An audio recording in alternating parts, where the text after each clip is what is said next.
Welcome back to the 10th anniversary season of Why Blank Lost. I'm David Bloomberg, and I have the perfect way to ensure that I'll be safe through the end of this podcast. Look, I have an idol. Now nobody will ever want to vote for me or try to flush it because it's just not something we do anymore with people who have idols. Apparently, that's exactly how you play the game of Survivor now. So yes, 100% correct. So that voice you heard, of course, is joining me. Joining me as my co-host, Jessica Lewis. And we have returning special guest, Sam Phalen, back as a fellow original Chicago suburbanite to discuss another fellow Chicago suburbanite, Alex. Oh, so sad. So sad. You know, normally I relish when a Cubs fan loses, David, and that was the case for Alex this week, but did not want to see Alex go. So unfortunately have to get into it with a heavy heart. Mm-hmm. Oh, goodness. Cubs. I even wore an Illinois hat, just, so neutral territory there, So how have you been, Sam, since we last chatted here? Oh, I'm very good. Watching Survivor, watching sports, writing about sports, kind of just doing my thing. Living life after Survivor. I feel like the last time we talked, I was still kind of in the belly of the beast a little bit. Was like, just a few months removed from my season airing, and kind of being in the chaos. But had a nice summer, kind of unwinding from all the chaos that comes once this becomes part of your life. But I got married. I don't know if we got married before or after the last time I talked to you, but here we are. I think after, because it was like a week difference from my son's wedding. Something like that. Yeah. Well, so congratulations on that. Thank you. That's a big step. As you guys got a quick introduction to, I adopted a cat. I'm a cat dad now, cat daddy. So yeah, he may or may not make a guest appearance later on in the podcast. I hope he does, because so far from what I've seen, it was very entertaining. So that'll be lovely if it happens again. It will be entertaining, and then you may see a black screen and a mic cut out, and a cat have to get disciplined. But here, we'll see. these things happen. We'll work with it. We'll go through. Roll with the punches. There might be some dogs that appear behind me, so these things happen. It's great. Yeah. It's good entertainment. Yeah. Well, coming into this episode, I predicted that someone would be stuck in the middle and voted out. I just thought it would be Sophie, not Alex. I had predicted Alex a couple weeks ago, but at this point, it seemed like there was no reason that attention would suddenly shift to him. But clearly, everything was not as I thought. And to figure out what went wrong, we will follow our usual path by comparing his game to a set of guiding rules for winning I originally wrote way back after season 1 and have been updating ever since. We'll collect all the non-spoiler information available to us from what we saw on TV, interviews, social media, and secret scenes. And the newest published version of these rules can, of course, be found at robhaswebsite.com/yxlostfeed and clicking on the link bubble for the Survivor rules. But before we address how Alex did in terms of the rules, we always have some other things to discuss. But let me start by saying this. This was such a frustrating episode to me. I was incredibly annoyed when it ended. I have calmed down somewhat, but I'm still very annoyed now. I like a fired up David. Yeah. Now, most of what I have to say in that regard is going to have to wait till Appendix A, which may give listeners a good idea who I'm annoyed at. But, sorry, you'll have to wait. That's just how it is. Could we guess? Yeah. People frantically being Appendix A. What's Appendix A about? Right. I find it interesting. You're like, oh crap, I didn't study. Yeah. Mm-hmm. I find it interesting, David, that you were frustrated by the episode. Is that how you normally feel when you're frustrated by the gameplay? Because I think from my perspective, I was, for lack of a better word, bored by the beginning of the season. I love this. I was not expecting you to go with bored. This is fantastic. Well, the beginning of the season, it felt like we were just kind of telegraphing who was going home. Yes. Right. Mm-hmm. Which I don't think is necessarily a bad thing.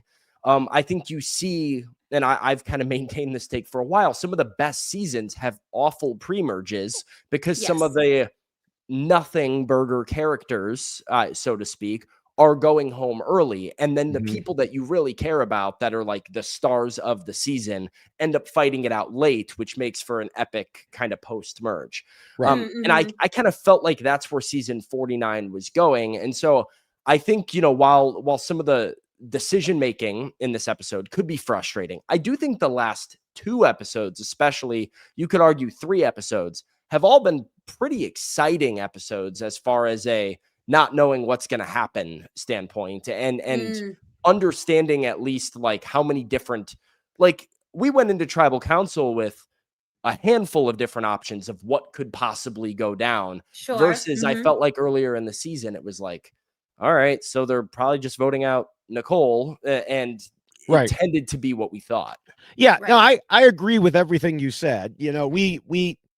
There's people watch for different reasons, and I'll have a comment about this because Alex said something that I'll mention in the first rule in one of his interviews about gameplay versus boredom. Yeah, it did get a little rote. It was the same thing. Yeah, that's no player's fault. No. I don't want players to do crazy things just to do crazy things. It's just the way the game went. Part of it is production's fault for creating a situation where you could have a disaster tribe that ended up the way it was, Yes. Part of it is the snake's fault. So,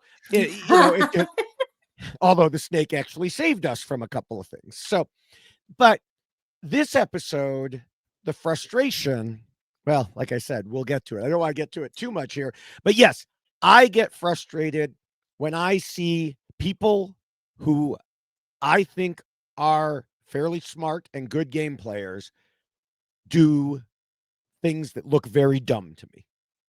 Okay. That is where my frustration is. So yes, it was.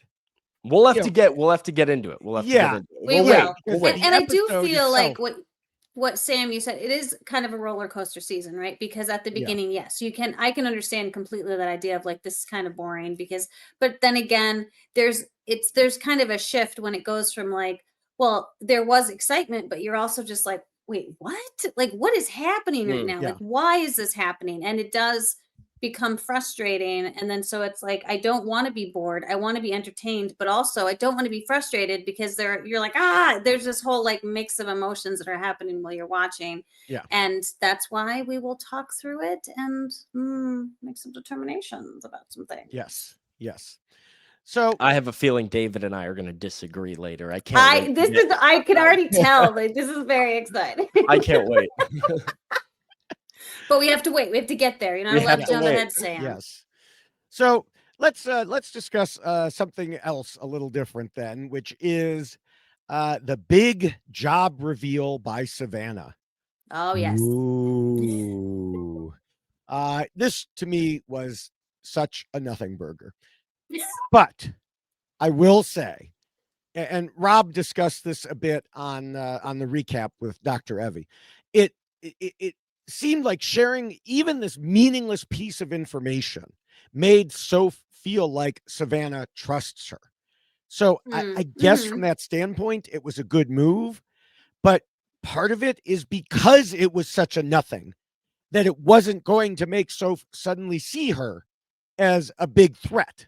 And, Sam, I know you're in the same field. So I'm not saying being a reporter is a nothing. I'm saying hiding it is I'm not one to normally complain about, like, I think there's a lot of cynicism out there regarding New Era Survivor in general, right? Like, people would like to complain about every little thing that exists and why do players do this? Why do players do that? This is boring. This is bad. I think a lot of it's crap. I think a lot of it's, like nostalgia taking over in somebody's brain. And like, you go back and watch an old season of Survivor, like I'm talking like old, it's bad. Like, it's like, as far as if you're watching for like the strategy of the game, right? You don't understand where half the people lie. They don't even speak. And a lot of the same stuff happens. You just had a different feeling because you were younger and watched it through different eyes when in a different culture when it was on your TV screen. One of the things that does drive me freaking mad about New Era Survivor is this need to not tell anybody about your job. Yes. I don't care. I don't it almost it upset me. It pissed me off to no end getting on a flight to Los Angeles from Fiji at the end of season 47, getting my phone and being like, oh, everybody but like two, myself being one of the two, lied about their job for no damn reason on this season. Like, what do you, because all of a sudden you being like a reporter, again, I love Savannah. Savannah's awesome. I think she's one of like the people really bringing it on this season in terms of constant content and being fun to watch. But it's everything, right? It's like what is now the long laundry list of jobs that you can't tell anybody you're going to be in Survivor? And let me go a step further. Yes, your job makes you a threat.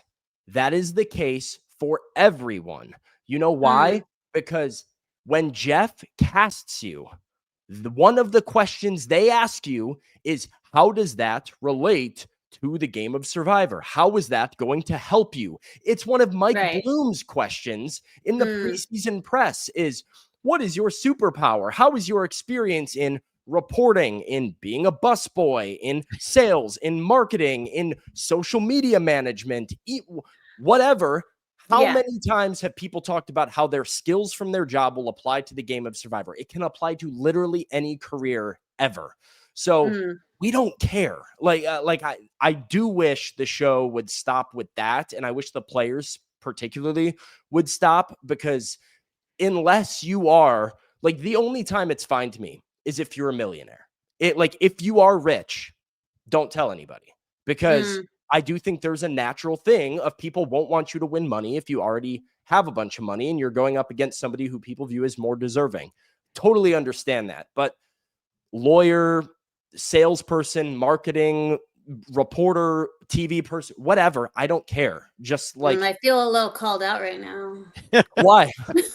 Did you do this? Hi, I'm a lawyer, and I didn't tell anybody in my season that I was a lawyer. Well, I mean, I will say back when you did it, it wasn't like lawyers kind of did it sometimes. Occasionally, and somebody would do it. I will say that in season 33, I was not even the only lawyer that didn't offer up the fact that they were a lawyer, and the police officer, same thing with law enforcement. And so that one I also understand, by the way, the police officer, law enforcement one, that one I think makes a lot of sense. Although it was funny because they pegged him because he was such a they did. But I do think that everything that you're saying, I don't disagree with. I think that we have put an overemphasis on people's professions, but unfortunately at the time when I was playing, if you said I'm an attorney, I'm a lawyer, any type of there was an immediate thing that you were associated with, like, oh, well, this person can't be trusted, or this person is going to be really great at speaking and we don't want to be going up against it. There was a lot of stuff that just came with it. It didn't necessarily matter if you explained what type of law you practice, and I'm a trial attorney, and so there's a lot of extra things that can be added to that. I'm also in law enforcement, and so it was like, okay, I'm a photographer, because that just sounds more clean and easy. And I used to be a photographer, so it was like I had a backstory, I had something I could talk about.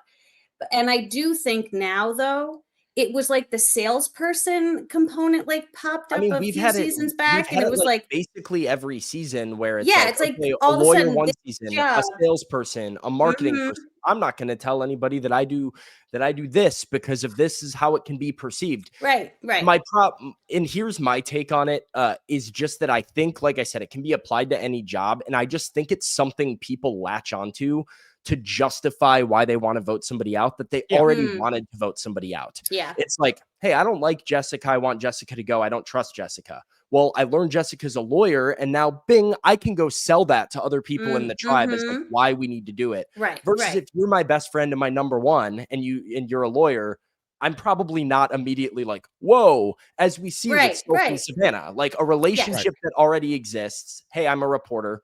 okay, cool. Like that Right. doesn't affect anything. We've built a relationship already. Right. So like, I don't know. That's what frustrates me about it, is because some of the people like, and again, it was different.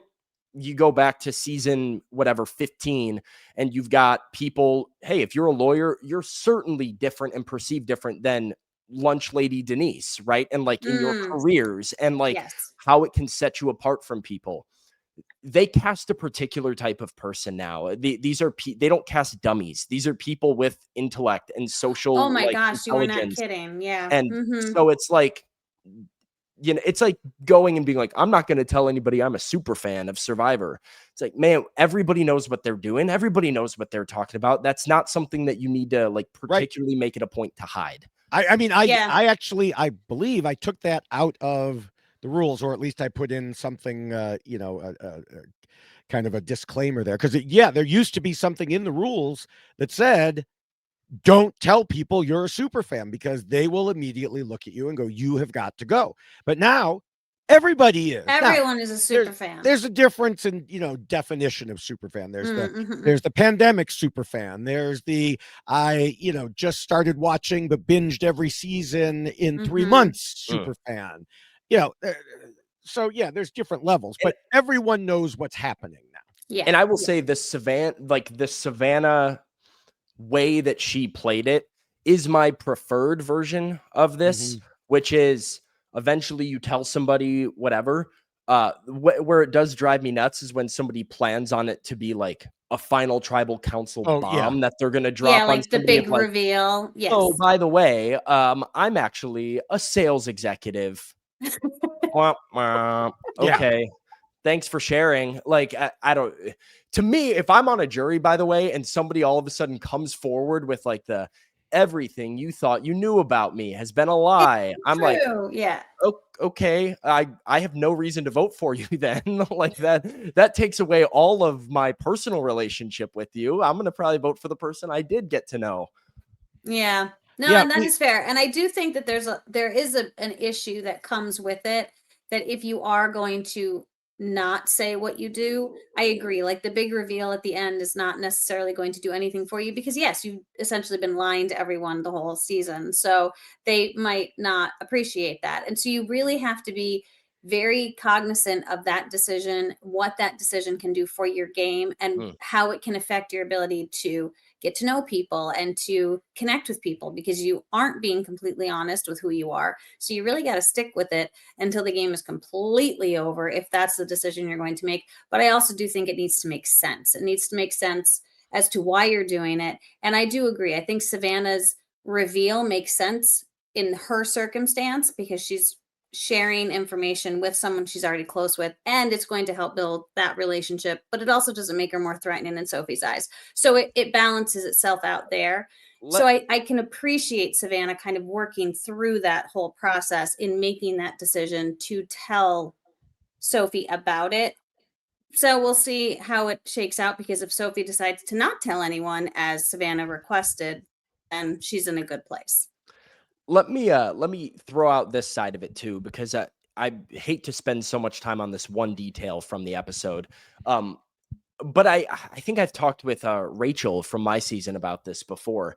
It is very funny how people think that they're doing themselves a ton of favors in the game by like not sharing, again, what they do for work, whatever. And what I don't think gets talked about is how much you can miss in terms of potential relationships, things that you could have in common with somebody, connections that could be forged or made if you were just honest about your line of work. Right. I look at 47 alone, a season where I said basically everybody for no reason like lied about what they did. And I think about like Gabe told people like, oh, hey, I'm a bar back. And Gabe did had a buddy that was a bar back or something. And turns out he was like trying to break into sports radio and was like an on-air radio personality, which is exactly what I was doing at the time. And I think about like how much we could have we did talk our fair share of sports, but how much we could have talked shared experiences and that stuff. Sure. Sue lies and tells people about, I don't remember what she's basically said she helped with her husband's business, that he owned like a car service business, and omitted the fact that she also owns a flight school and that she teaches people how to fly and owns a bunch of airplanes. And Tiana shares that she is a flight attendant and lies and omits the fact that she is a training pilot and doesn't tell people. And I'm like, there is a training pilot and a woman who owns a flight school on the same tribe, and neither one of them are telling the truth about what they actually do. And could that have been a connection that they just both missed out on because they chose not to be honest with people? So yeah, I think it's double-sided coin. You could shoot yourself in the foot if the right connection is there for you that you're just lying about. Yeah, we had that exact conversation 2 weeks ago about Nate. He was on the tribe with with Jawan, who Number one Marvel idolized him. Yes. And Steven was there, who is a huge Marvel fan, and Rizzo was there, who had, he had all these possible connections, and all of them were gone because he lied. Yeah. So yeah. I mean, hey, my my sports. If I was on a tribe with Jeff Kent, I am never writing that man's name down. I love Jeff Kent. Are you kidding me? Jimmy Johnson on my tribe? Yeah. Come on. Chicago Bears legend Danny McRae on my tribe. Yes. Like, hey, I'm riding with him. I pointed out to him at one point that if you Google him, at least at the time, the picture that came up was of him on the Bears. So that must be the case. I love it. So let's go. So yeah. And also just before we leave this, much longer segment than I expected. Sorry. No, it's fine. You mentioned people will invent a reason. And that's exactly what Savannah did earlier with Matt. Did you hear him? He said he used to be a financial manager. He has to be a sociopath. That was the one from earlier this season. Like, and that's 100% what that read like to me, was Savannah just being like, I need other people to get on board to vote Matt. Let's let's latch create on to the a narrative, right? Yeah. Which is great gameplay by Savannah. Like, that's exactly what you should be doing. And I suppose that exact sort of culture is why people are so afraid to share their jobs, because they hear confessionals like that and they're afraid of that being them. But I do tend to believe that it leans more on like who is the person and what is the circumstance, rather than like the actual job itself being alarming to people. It would be funny if someone's fake job got them in trouble. Like she said, she's in marketing. What if someone was like, marketing? Do you know those marketing people? They know how to follow the trends and adjust people's viewpoints of them. We should get rid of her. She's dangerous as someone in marketing. That would be hilarious if someone's fake job actually got them in trouble. Maybe that's what we need to kill the trend, is for that. Sure. Is someone's fake job. Well, yes.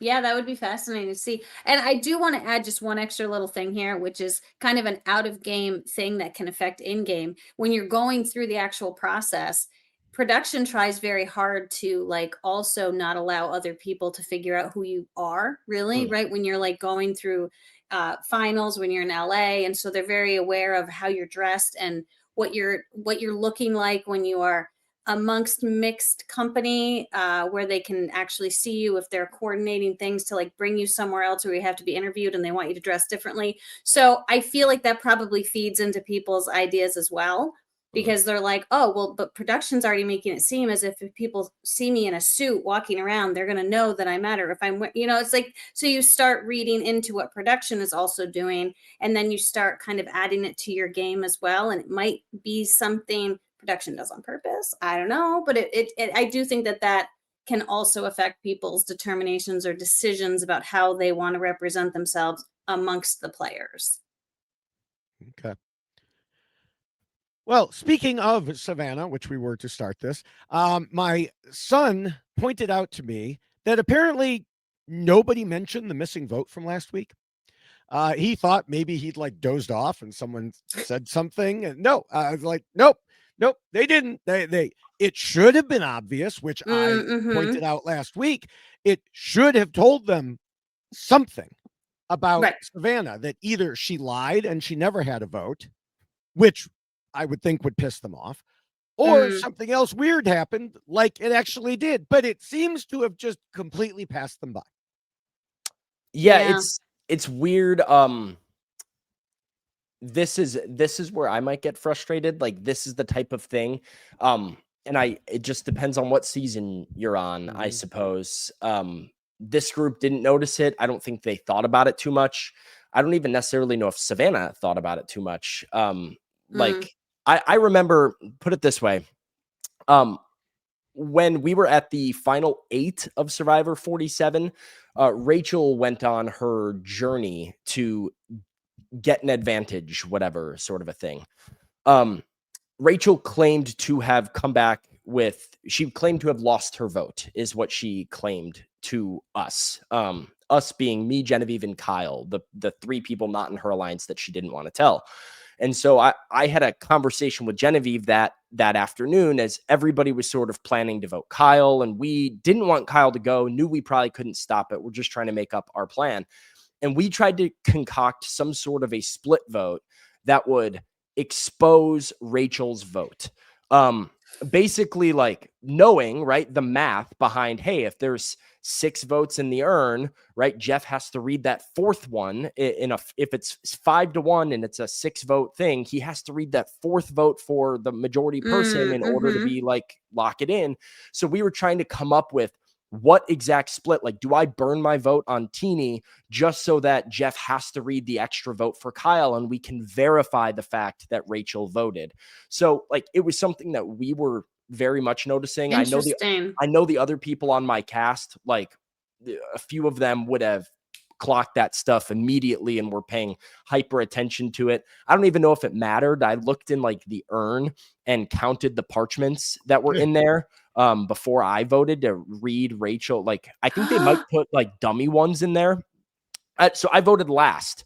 And so I knew that, hey, if Rachel voted, I'll be the 7th vote or the 8th vote or whatever. Or if she doesn't vote, I'm the 7th vote. If she does, whatever the math was, there might have been a shot in the dark, all whatever. But I basically figured, here's how many parchments should be in there if she's telling the truth. And so when I went to put mine in, I counted how many were in there, and it showed me that she did vote. And so she lied and must have had an advantage. Yeah. I've heard maybe that they replace the votes with, like, dummy parchments or whatever. All I know is that I saw the back of parchments in there. I That don't is know. fascinating that you I mean, looked in the urn and But, like, This is that was kind of incredible. the culture of our season. Like, Yeah. people were looking for Love those this. edges all the time, and that does not feel like the culture of season 49. No. No. Just because of, like you said, David, right? Like, the 3rd vote for MC being the vote that sends MC home should trigger to everybody else that Savannah did not vote at that tribal council, and it doesn't appear anybody clocked it. Right. Yeah. They should, if they don't put in dummy votes, they should, because, like you said, the shot in the dark. If I can look in there and see that there's one less vote than there should be, then now I know that perhaps someone played a shot in the dark. Does that alter my voting? This is a good place for me to actually say this, because I have seen, like, I talked about that very thing that I did on, like, one conversation with Rob one time on I think my deep dive or whatever, and Reddit was certain that I was, like, lying and making it up because there's no votes in the urn when you go vote. Like, they take every vote out. I can assure you that's not the case. Like, when you go to put a paper in the urn, paper is already. Are you saying we should take your word over the word of random people I want to tell you, because I know people are curious about this, though. When you do vote, if you're, like, one of the last people to vote, there is paper in there. There are, like, the votes that you can see in there. I don't know if those are the actual votes or if they do take out the real vote that you did and put in, like, a blank one. I don't know if I got lucky and the fact that there were 7 parchments in there was just, like, a standard number, and I read into it because it fit the narrative of, like, what I was looking for. That's possible too, that there's always 7 parchments in there, whether you're 1st to vote or 8th to vote. All I know is there was parchment in there, and I counted those. So that's all. That is fascinating. This is incredible. Jess, when you went to vote, was, like, do you remember, were there, like, was there parchment in there already when you would go vote? Well, see, I actually can't tell you because the way that the urn was, it was like you had to open the top and like put it in. So it was Oh, like you couldn't really see in. no. So it was like I would have never even. But also there was I don't even know if there was extra votes. Like I think 34 there was extra votes, Yeah, but yeah, yeah. I don't think Yeah, 33 there lost was an votes extra weren't even vote. really a thing for Yeah, it right. wasn't. So it like didn't really. And also, I don't think that they would have time to actually like switch. I mean, they have one has to walk up, one has to walk back, and I know that at least for us, there was the camera person was there, Yeah, but that's there's that's not much. fascinating. It's a good point. There's not much of a break between like somebody gets back, the next person's walking. It's Right, back to right, back. yeah. So But that is fascinating that you did that. I'm impressed. This is it new didn't matter. information. I New mean, information. it had absolutely no ramifications on the game whatsoever. But it's a good thing to keep in mind in case something like this, right? Like so, like Genevieve and I came away from that tribal council believing Rachel has some advantage, and Mhm. Yeah. at the next day, Andy tells us what the advantage is, so we're able to like account for it. Right. But hmm you know, this is why it's important to like keep that stuff in mind. If Savannah is pulling a fast one and, you know, banking her vote or something like that, keeping an eye on those little details can be the thing that helps you sniff it out. Yeah. Yeah. That's incredible. All right. Well, I know we're already, running a little long This is here. what happens when you bring me on the podcast. It I'm happens going to when shut we up bring for a okay. little bit. These it happens are when we bring fascinating anyone on. conversations. But yeah, one more thing I did want to mention is something that I did a video about already, and then Rob talked to Dr. Evie about a little bit on the recap podcast, and we'll talk about Rizzo's game in the episode as we go forward in the rules. But at the start of this episode, he was claiming all sorts of great game moves for himself because of the MC Mm-hmm. vote. And the thing is, we saw, and Liz and I discussed here last week, how it wasn't really him. It was everyone else blowing up their own games out of Yes. fear of him. He didn't really have to do much. And obviously, we're not going to rehash that now. People can go listen to the YMC Lost podcast if you haven't already. But it's funny that he thought he was working magic and even said he didn't know what he said to make it happen, which is because he didn't say anything in particular. It was a combination of other people's bad decisions.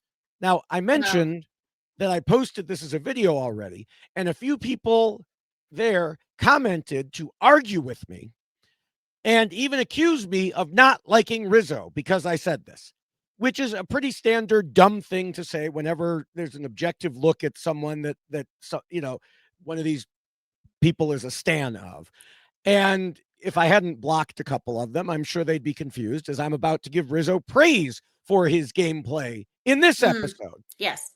But since we're about to head into the rest of the podcast where I'm going to be rather irritated at the actions of some of the others, I just want to remind everyone that objective analysis is what we do here. Yes. I like Mm-hmm. pretty much everyone left to one level or another. That doesn't mean I agree with every move that they make. These are two separate things. And I think that the regular listeners of this podcast understand it. This was just some random on TikTok who was acting this way, but I wanted to mention it. Well, and I think to that point as well, when we talk about players in connection to production decisions, sometimes people can think we're discussing an issue with the player, but it's like, no, it's an issue with production because I do think that many players can negatively be affected by things production is doing because they're minimizing their actual gameplay. Like Savannah is doing some incredible things, and sometimes you don't necessarily need two extra advantages in order to be rewarded for the thing that you did, because then someone could say, well, she didn't necessarily earn what she's gotten, but no, she's killing it in the game. And so I feel like the extra components that production is adding into the game, it doesn't, players don't always need it. Like, let them play the game. I've said this for a long time now. Like, they will be great at the game and they will play the game hard. Let them do it. Don't minimize their ability to play the game by overshadowing them with extra advantages or things that just aren't necessary. Yeah. I'm ready to get into it. I'm ready to I might have to David, you're going to come around on my guy Rizzo this week. Okay, well, So yeah. we'll Well, yeah. So now, like I said, there were, of course, other things going on. We can't cover them all here. Look to my TikTok and YouTube at David Bloomberg TV for some of that. But we do, before we get to how Alex did, we do want to mention that the rules we're about to discuss come in a shorter and much more colorful version in poster form. Go to robhasawebsite.com/yxlostfeed, scroll down, click on it, and order it. And of course, there is the poster on a t-shirt as well. And there is the checklist on a t-shirt. So again, go to robhasawebsite.com/yxlostfeed to get all of those. They make good, great gifts for your favorite yes. Survivor fan on your list as the we holiday approach season. Thanksgiving. Yes. Yeah. Well, we're about to have a cat intrusion, guys. oh, He's eyeballing me. We'll see. Like- we can keep chugging along. We can keep chugging along. we'll keep chugging. We'll just Love hear it. the Jaws music in the background. Well, Alex said as he was leaving, "It's what I get for playing both sides." And he added in his final words, "I was a little too loose with the lips, and that's why I'm sitting here." But then he reversed course on that a bit in his interviews by saying he wasn't really messy, like they said. So which was it? And why am I so frustrated and annoyed at several of the other players for the way this turned out? He's not going to be able to hold it till I will. At RHAP, we know Survivor and we know why Alex lost. Now, the first and most important rule is, of course, to scheme and plot. And since Alex works in politics, he definitely knew this already. In fact, I have to say that Alex is a man after my own heart. Because when Gordon Holmes asked him about Jeff trying to get them to be more entertaining, Alex said, "I don't care how things were going to be perceived by fans, if it was going to be perceived as boring. I wanted to make it to the end. I was there to win. So if doing things that were safe or going to the end with the 7-person alliance who got out Nate was going to be the best for me, I wasn't going to switch things up." And to that I say, yes, exactly. He was playing Survivor as the game it is for the players, which is what we always advocate here. Yes, we understand sometimes gameplay like that can appear boring. That's up to production to make it seem more interesting. That's not up to the players to entertain. They're there to play a game for $1 million. Yes. Yeah. I do think that people tend to get caught up in this idea, who are the viewers watching. They want to be entertained, which production needs to entertain the viewers in order to keep people watching. And so occasionally they might pick an individual to play the game that is a little more entertaining, but you have to give credit to the gameplay for someone whose goal is, I would like to win this game. And regardless of what production wants from me, I'm going to do what is best for me. And so I certainly can respect players that make those decisions, and that's what they want, regardless of how it necessarily appears on television. And maybe it's not as exciting, but maybe that person walks away with $1 million. So kudos to them for pulling it off and playing the best Survivor game as opposed to just being entertainment. Yeah. Certainly a few schools of thought. I think I'm sure you've talked about this by now, David, but like the 2 spots on Survivor 50 of it all is, announcing that to the players at the merge. It clearly, right, it comes from that. Even Jeff's whole like play your first time like it's your second time. Yeah. He really wants people to go out there and go for it. And I get it, right? He's a producer. He's got his producer hat on, and he wants fun TV. And I think people go in there with 2 different headspaces. There's people that are trying to make TV and trying to like make themselves a character, trying to make themselves like, I'm going to be famous as much as like a, Survivor person in 2025 can be famous is concerned. Or like, there's Alex's headspace, which was also my headspace going into 47, knowing that 50 was looming, was the idea of the best way that I can get myself on Survivor 50 is to win and dominate Survivor 47. And, that's what I'm here to do. So, you can't score a touchdown if you don't get the first down. And, you can't be a big character on the TV if you're burning your house down right at the beginning of the game, trying to make good TV. So I agree. Yeah. Credit to Alex for, keeping his head down and focused on the prize, even if it didn't work out like he would have wanted it to. Yeah. Now, early on, of course, Alex was in the three-person alliance with Jake and Sophie, but also battling with Sophie. Sorry, Soph now, Sophie then. Uh, battling with Sophie, who for who would get Jake. Turned out the answer to that was the snake. The snake would get Jake. But we saw that he was doing more than that, as he was the one who convinced Nicole she was okay and didn't need to play her shot in the dark. Then he was the one who convinced Annie that she was okay because he had a better relationship with her than the others did. And he was like the designated hitman. You know, Annie even told Mike Bloom, I thought my alliance with Alex was a real one. I got to go find the one person that can be my alliance. And my my read on the room was Alex is the guy. I thought I had a good alliance with Alex. Of course, only he and Soph made it out of that cursed tribe, and they pledged their loyalty to each other, which didn't exactly last very long since Soph was adopted by her new tribe mates and Alex voted one of them out at the merge. But Alex said in interviews he wanted to get back to working with her, but she was just too tight with Rizzo and Savannah. So if he jumped over to them, he was always going to be on the bottom. Mm-hmm. This is probably, I don't want to spoil too much about like why Alex lost necessarily. Yeah. I like wait till we get in the rules. But I do think being on the disaster tribe was really unfortunate for him because I think we saw the chops of a very good social player. And I think what you saw at the merge for Alex was it didn't feel like he had people. It just didn't feel like he had anybody. Yeah. Whereas you see Soph has some people who are willing to go to bat for her because she really like locked in with Savannah and Rizzo after the swap.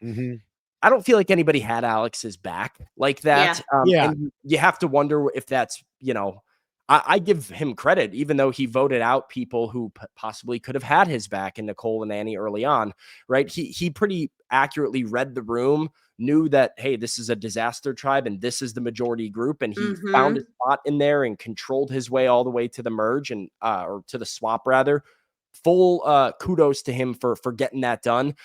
I kind of wonder like what could have been different had he been able to spend a little bit more time with people and had a real group at this merge stage. I think this is kind of something, it is strategy, but it's also the social game in Rule 5. And as we'll talk about there, I hadn't thought about it that way.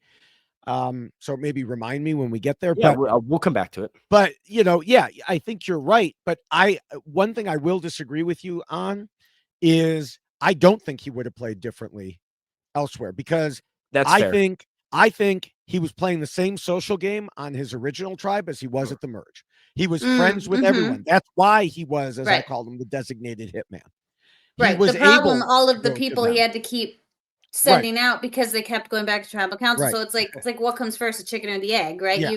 You're doing exactly what you want to do, playing that great social game, but you're playing it in order to vote people out so you can save yourself because you keep going back to tribal council. Right. Then you have no people when you come to a merge because there's only 2 of you left.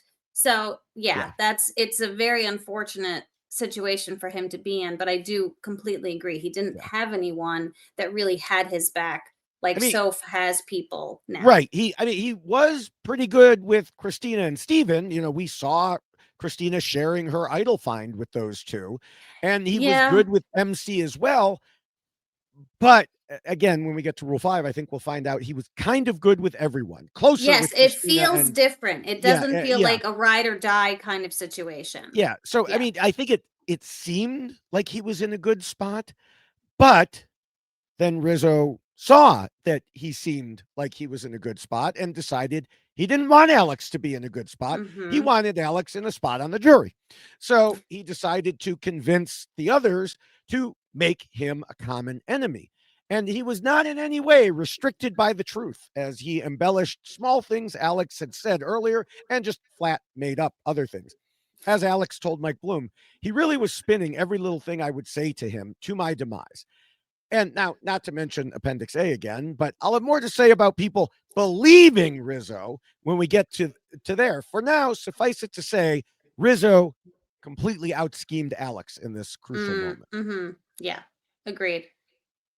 Sometimes that can be the the thing that I don't know if it's not in the rules of Survivor, but it's certainly one of those, like, maybe a new appendix here is just don't make the wrong enemy. Yeah. And sometimes I mean, you look at, I think of like my season, but how many people, Asia, Keyshawn, like, were just on Lavo and made an enemy of Rome who just so happened to have advantages and wasn't afraid to just call it out. Like, some people are like, hey, I want Alex out. I'm going to try to I'm going to scheme this. Rizzo's not one of those people. Rizzo's one of those people that goes, I want Alex out. I'm going to go take Alex out, and I'm going to go talk to everybody and just get done what I want to get done. Some people hold the gun, and he's somebody that takes a shot. And so it's kind of a circumstance that it's unfortunate for Alex that you made this guy in particular have, want you to go home when he has an idol and is not afraid to shoot. Yes. So yes. All right. Well, the second rule says not to scheme and plot too much and to keep your scheming secret. And this is the rule Alex, of course, blamed for his loss. As I mentioned earlier, when he was leaving, he said, it's what I get for playing both sides. And in his final words, he added, I was a little too loose with the lips, and that's why I'm sitting here. And that's true to an extent. Though it's interesting because what he said in interviews really downplayed that exact aspect of things. But in the game itself, he often talked about wanting to play with both sides and stay in the middle. Nate even mentioned it in his interview with Dalton Ross.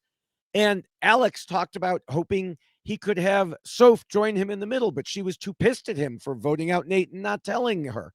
And he talked to Sage and Jawan about doing this as well. So with all this said, it's, in this week's episode, he talked about settling down.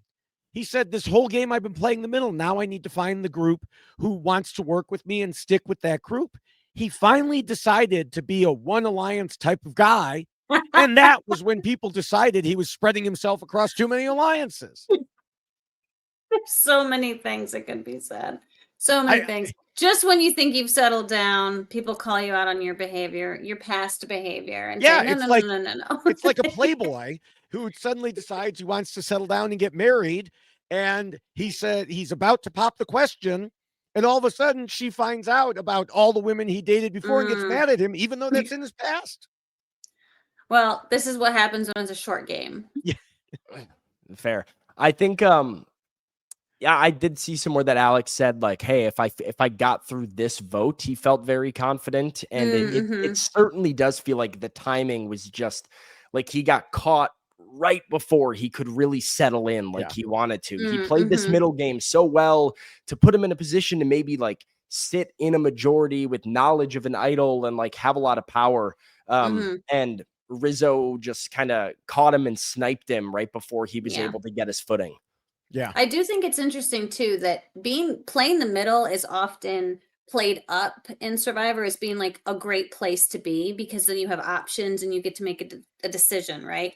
But I think he was like kind of on his own, right? He wasn't someone who was like a duo. We've heard a lot about, power duo like Sage and Jawan and how they feel like they're really in the middle and they're kind of making the main decision. And so I think in a circumstance like this, when you're by yourself and you're kind of on an island and you are that middle person, then you can potentially become the target, which is exactly what we saw here, as opposed to like two people playing that middle space and making the decision together, because it's a lot harder to narrow it in and just choose one, as opposed to, in this circumstance, it was very easy to just point at Alex. It's definitely easier to be in the two at this stage in the game. I think maybe you get a couple more rounds from now at 7, you'd rather be the one person in the middle kind of making a decision. But this early merge stage, like 11, 10, 9, this kind of chunk right here, I think if you're looking to make something happen, one number doesn't necessarily change anything for you. So if you're Savannah, Rizzo, and Soph, even if Soph has this relationship that exists with Alex, which they did and then didn't and did whatever, I think in Alex's head, right, like he maintained that relationship and kept it open to working together in the future, which is the smart thing to do. But Rizzo, Soph, and Savannah, they need more than just Alex. And so they look at Jawan and Sage as 2 votes that come together as a package here that they could scoop up as like these middle people instead. And that's far more impactful. And we've seen this in seasons before. I know this is one of the prominent examples would be like Sarah Lucina and Survivor Cagayan, right? Where she's like the one person that's like, I'm making the choice. I'm with this group and that group and this group and that group. And then people from both groups are like, I don't like that. Just go home. Right. Bye. And Yeah. Well, I mean, all the way back to the Amazon. The Yeah. picture that's on the poster there is of Christy. Which way do I go? Do I go with the women or do I go with Rob? And the women and Rob got together and we're like, let's get rid of Christy. We all stay. We all stay if we do that. Yeah. Right. So yeah, this is I agree with you, David, with what you said about like it felt like Sophie Segretti was going to be in this position coming into this week. Yep. It felt like she was like defecting from old Hina and trying to be with new Uli, but I think she did a better job of kind of putting her line in the sand, right? Like it felt pretty clearly from the moment this episode started. I was like, yeah, she's with Savannah, Rizzo, and Soph now. Like that's where she wants to vote. And I still had questions as a viewer about like how much is the Alex Soph relationship a thing? And so I think they probably felt that too, that other people are trying to save themselves or settling in a little bit nicer, and Alex is the guy that got left without a musical chair. Yeah, and the thing is, well, he wasn't left without a musical chair. He had his chair taken from him. Yeah, he got kicked out of his chair. Yeah, because we mentioned it in the first rule. This was really sparked by Rizzo spreading stories about him. The seeds were already there. Everybody knew that he was everyone's friend. So that was there. But he said in his interviews that they saw him as, quote, messy because he was friends with pretty much everyone and they all liked him. And he talked to almost all of them. He wasn't just keeping himself to, for example, the original Hina or the original Uli. He might have a friendly conversation with Rizzo and then go have one with Christina. He was basically a social butterfly. But he also said those were not really game conversations, just being friendly and chatting. The problem is something that, Jessica, you and I have discussed here before. Perception. You may just be discussing the weather or your families or whatever. But when people on Survivor see you talking to them and then talking to them and then coming to talk to me and then talking to them, they will assume you are always talking strategy if you're off alone with people. Yes, absolutely. And that is those morning talks. I don't know if you can speak to this, Sam, but when you would wake up and you would see two people maybe sitting watching the sunrise and having and you're like, oh, here we go, it's starting. Anytime and it's fair because you might be talking strategy, but you might also be talking about the weather or the sunrise, how beautiful it is, or your kids or whatever. So but yes, the suspicion never goes away when you see two people off talking together. So absolutely, this is a very real concern that people had with Alex because he was talking to everyone. Yeah. And I want to highlight giving some flowers again to Rizzo here, but for something that I don't think was even emphasized in the edit of the show that I don't even think Rizzo himself talked about. It's how he threw Alex under the bus. It wasn't making stuff up about Alex. It wasn't Alex told me you have an idol. Just BS that he's pulling out of left field. Right. It was manipulating the things Alex said. And here's why I think it's important. I clocked it when I watched it in real time. Sage and Alex have a conversation at the well, and Sage and Alex says, oh, I think what Jawan said that Rizzo said was that I said this. And he goes, that's not what I said. What I said was blah, blah, blah, like, and to me, if I'm Sage in this situation, right? If I'm told Jessica says you're the biggest threat in the game and we want you out. Now I'm like, hey, Jessica, what the heck, man? And then Jessica says to me, no, I didn't say that. I said that like traditionally you would be a really huge threat and we should vote you out, but I don't want to do that because now I'm sitting here like, all right, Jessica's BSing to get her because she got caught. Right? Exactly. Yes. Jessica got caught and she's trying to make it sound better for herself. Versus if Jessica just says to me, I didn't say that. That's garbage. Like whatever. I might trust her a little bit more. And so I think Alex's attempts to defend himself from Rizzo's allegations became harder because they were rooted in just a baby seed of truth. Right. And so as you're Sage or Jawan and you're asking yourself, what is the truth here? You might think, that does sound like Alex. That does sound like something Alex would say, or that Alex has been doing a lot of that. I did see him go talk to Christina on the beach. And so I think that matters. And I want to just kind of like highlight that part of Rizzo throwing this under the bus of Alex, because I'm not sure. I think it was very subtle and the perfect way to get people to buy what he was saying. Yeah. I Well, think and it is. Sage did mention it too. She's like, there's a Right. lot of narratives floating around out there. So she Yeah. was even acknowledging the fact that, like, yeah, I'm still questioning which version I'm supposed to be believing in this moment. Yeah. And it is better to use something that is rooted. The best Yes. lies are rooted in the truth. The one thing that the thing that comes up for me for this, just in the bag of Survivor history, whatever, it's Survivor Micronesia right before the merge at the Swap Tribe when Amy gets voted out.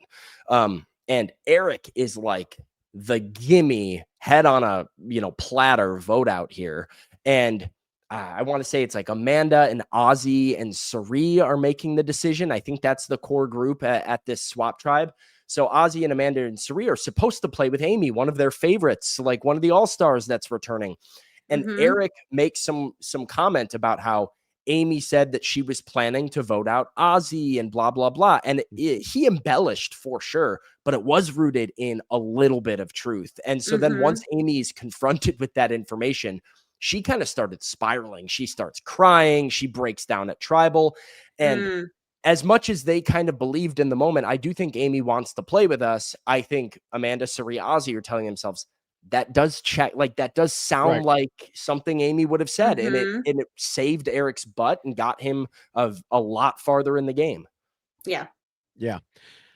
Another seed that I think probably impacted things here was, I mentioned earlier, he did talk to people like Soph and Jawan and Sage about this idea of working together in the middle.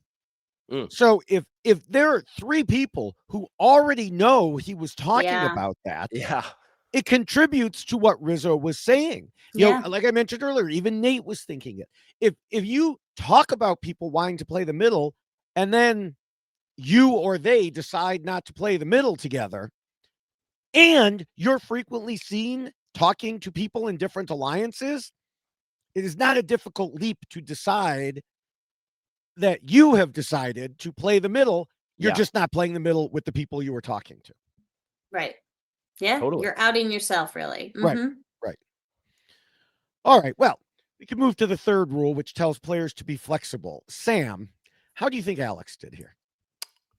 I think he was the most flexible, right? I mean, that is sort of the cap he can wear for sure as the middleman, is that he was certainly very, very flexible and willing to do whatever. One of the few people that says, I'm open, but genuinely, I think, as the game kind of came to him and as he got thrown some curveballs, I think Alex did a really good job of pivoting off of, just talk about allied with Nicole, allied with Annie, has a number one, get medevaced, swapped in a minority group. He had a lot of things thrown at him. He certainly seemed to be flexible enough to, give himself some life. So check to Alex here.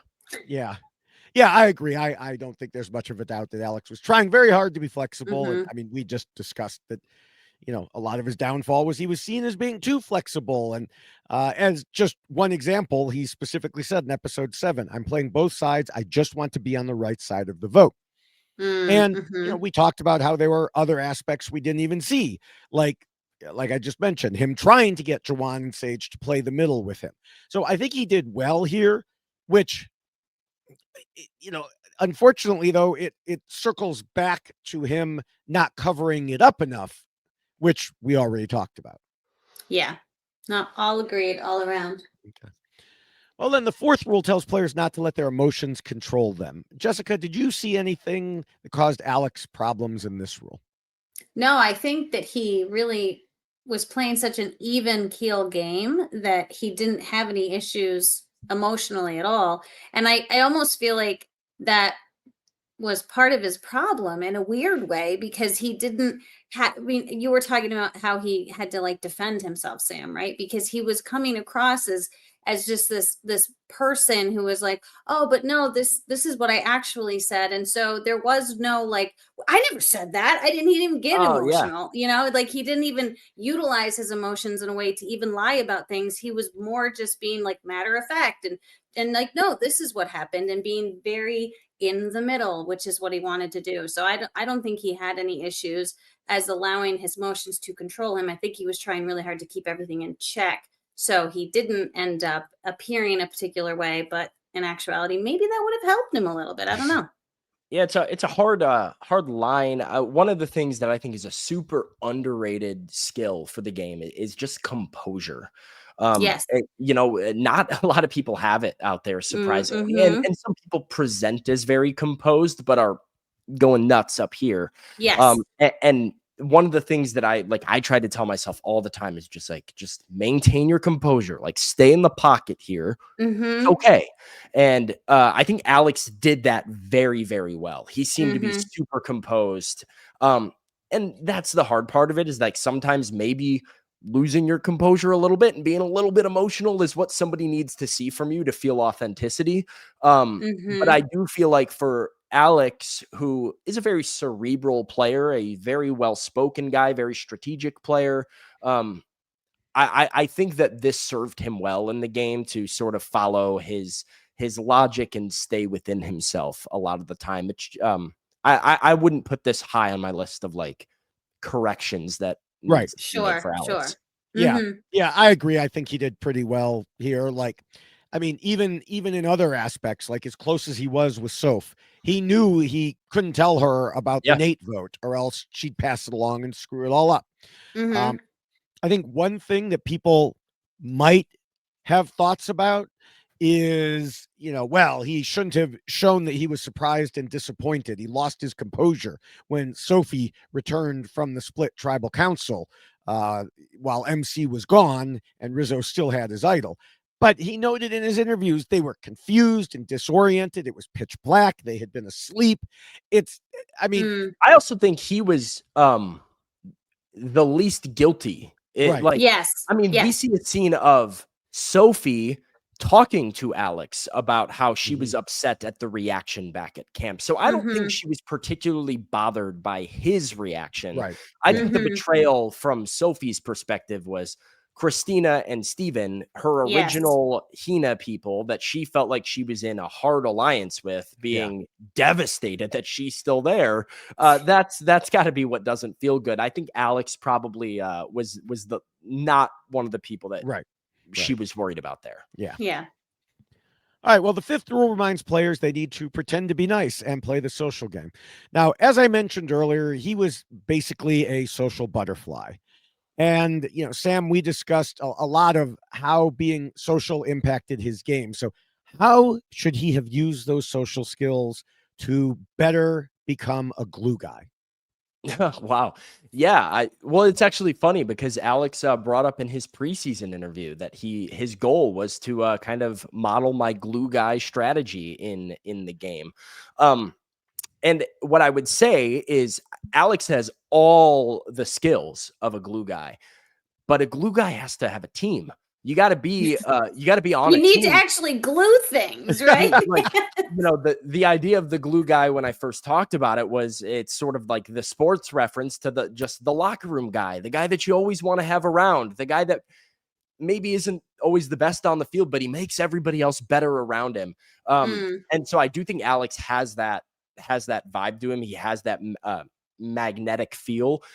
I Mm-hmm. just don't feel like he ever had a team to really glue his team together. And I think that's what he was trying to get at. If he solidified this group of 7, this majority group here that took out Nate. And when he said it's finally time for me to pick an alliance and settle down and all that, I think he was trying to glue a group, and he just never really had that opportunity. But that would be Mm. my thing, is you got all the social skills.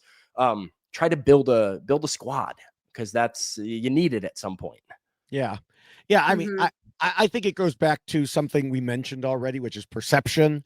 he told Mike Bloom the things that I mentioned about him having conversations with Rizzo and Christina. And he said, it's not like I was spreading rumors about anything or playing this, quote, messy game. It's just the people didn't like how liked I was. So, Jessica, should he have seen this coming and been less social? Should he have stopped talking to people like Rizzo once he decided to make his stand with the group that took out Nate? Or was there another way to handle it? Well, I think that's kind of like Monday morning quarterbacking, right? Where Yeah. I think that now he's probably watching it and going, geez, in hindsight, maybe I shouldn't have been as friendly as I was. Because unfortunately with Survivor, things that you think are going to benefit you can come back and bite you. And that was exactly what happened with Alex. He was making all of the connections he needed to make. He was creating the relationships. We say it all the time. You need to talk to people. You need to check in. You need to have those conversations. But if nobody feels like they're with you and they feel like you're with everyone, that can work against you, which I think we saw happen with Alex. Like Sam was saying, he didn't have a core group of people because he had to keep voting them out. Everyone he wanted to be that person. Well, we're going back to tribal council. So I need to vote somebody else out. Well, now we're going back to tribal council. I have to vote someone else out.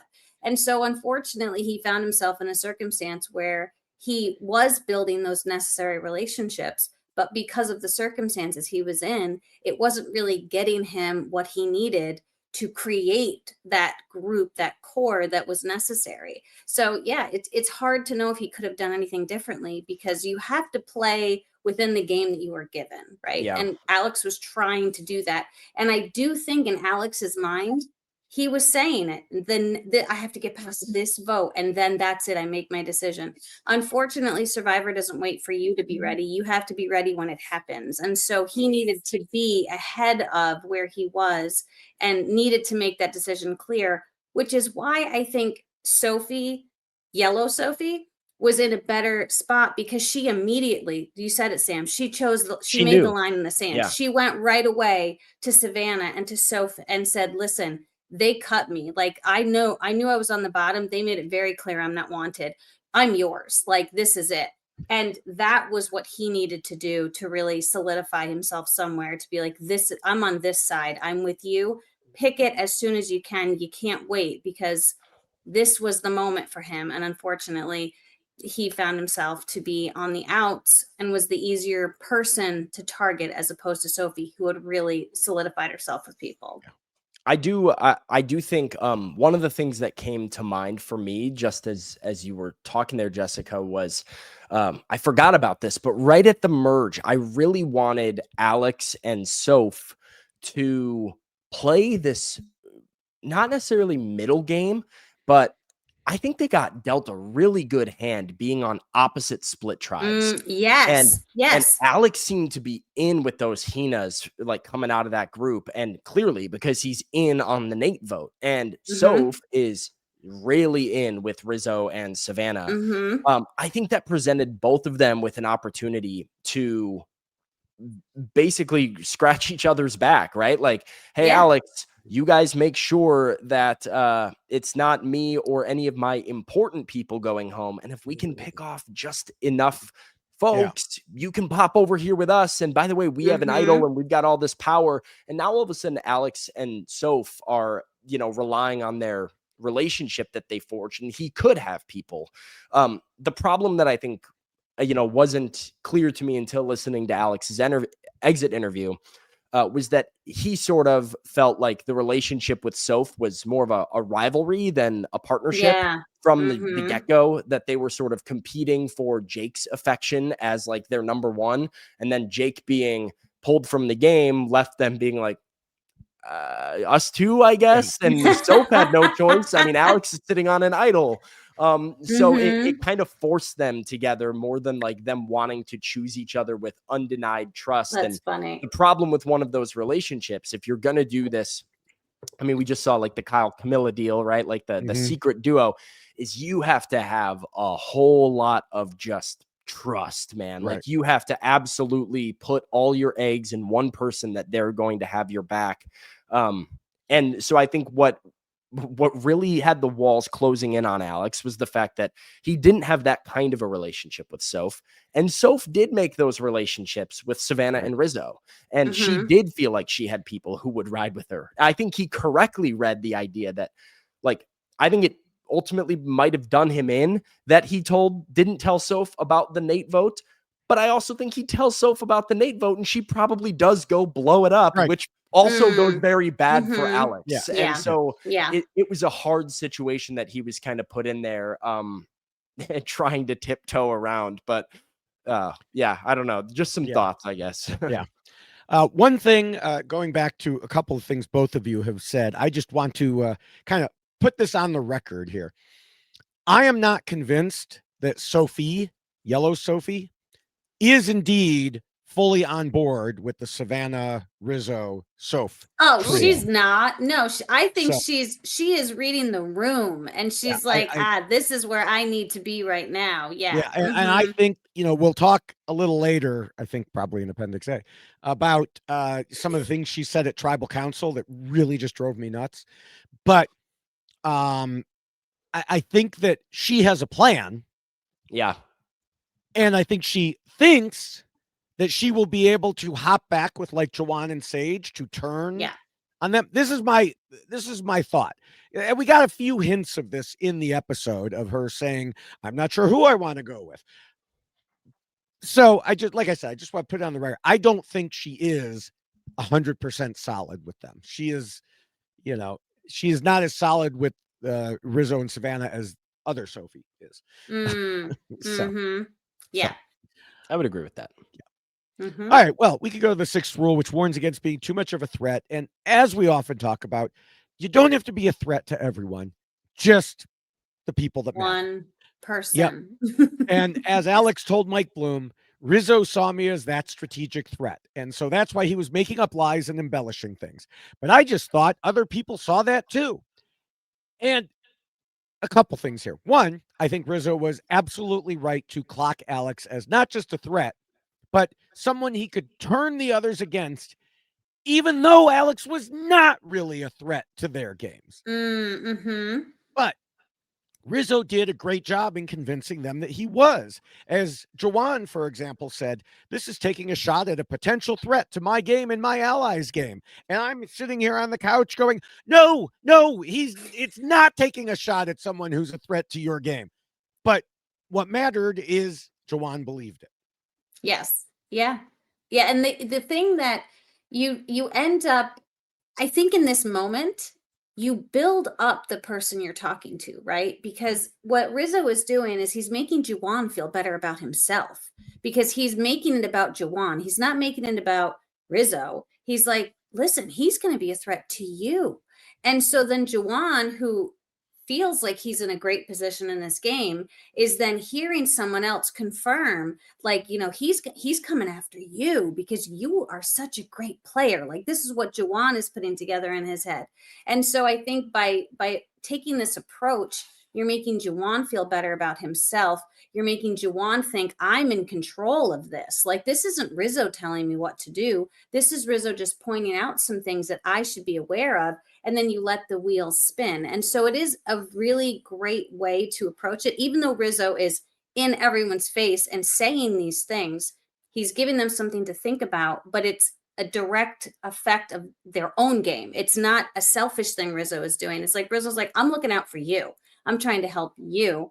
And then so it changes the way that people feel about the decision, because then all of a sudden it's a decision they're making for their own game, as opposed to, well, this is what Rizzo said would be best for all of us, or Rizzo made it sound like this was good for him, and I think that's fair. No, you make it about the other people who are with you, or you want them to be with you on the vote, and then it can work out in your favor. Which, by the way, is there ever a way to suss out BS on Survivor more than somebody who's not your ally being like, hey, I'm telling you this. Yes, I'm just looking out for you. Yeah. Okay. Yeah. Thanks. Because now all of a sudden you really just want me to now win. you care about me, right? Yeah. Yes. But that's the thing. That's what Alex thought. That was in the last sentence of the quote I read there was he thought people saw that Rizzo would be making stuff up because they're not on the bottom. allies. Yeah. Right. But, and in a scene near the end of the episode, Alex wondered to us, who are Juwan and Sage going to believe? Are they going to believe me, or are they going to believe Rizzo, someone who's desperate and at the bottom and scrambling to get to the top? Well, now we know the answer to that. But the question I have is, how much effort did Alex put into stopping the idea from spreading?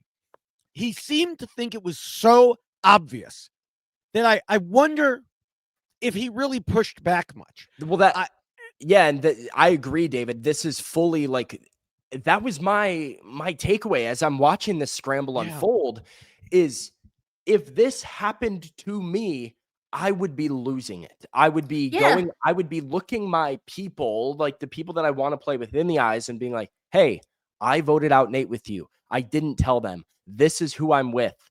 Make no mistake about it. Right. That is a guy who is desperate, doing anything. Not true. Like, yeah.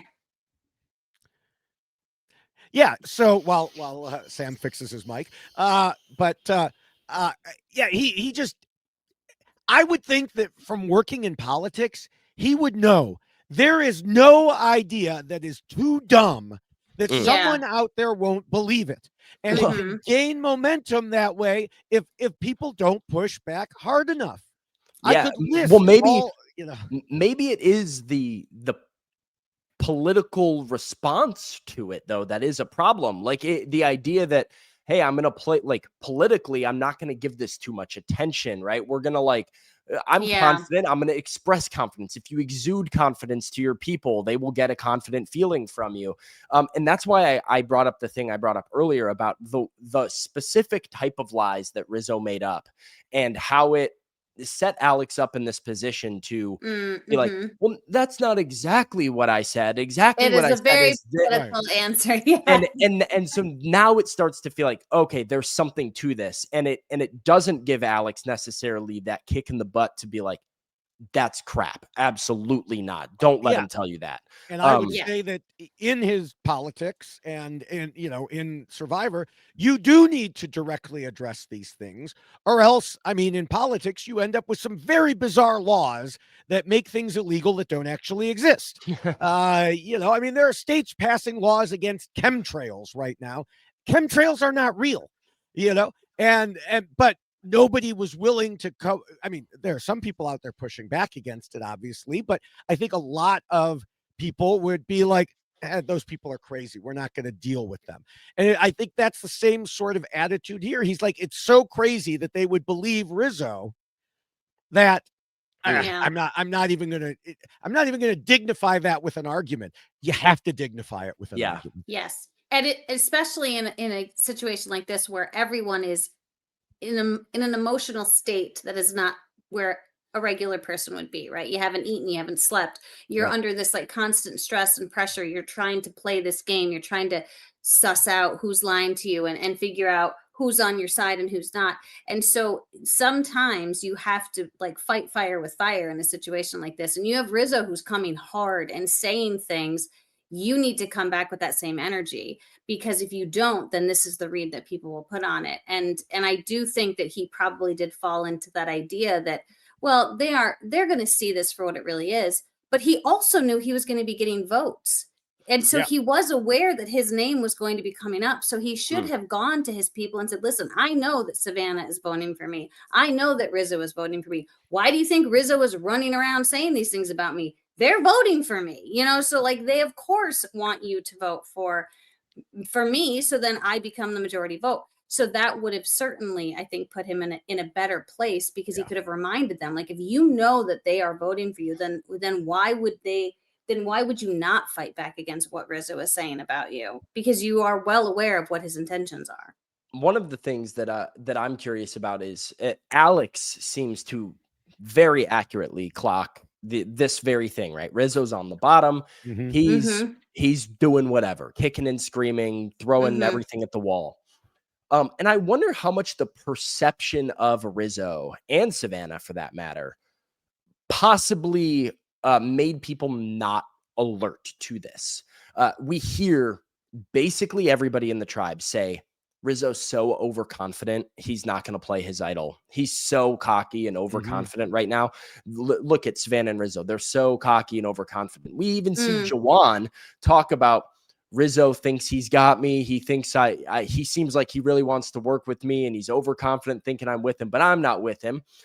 And I wonder if you believe that Rizzo is maybe not acting out of desperation, believes he's in a really comfortable spot in the game. And if Rizzo is feeling all good about himself, then maybe he's not making this up because he's feeling the heat. Maybe he's making this, maybe he's telling you the actual truth because he feels like the Godfather a little bit.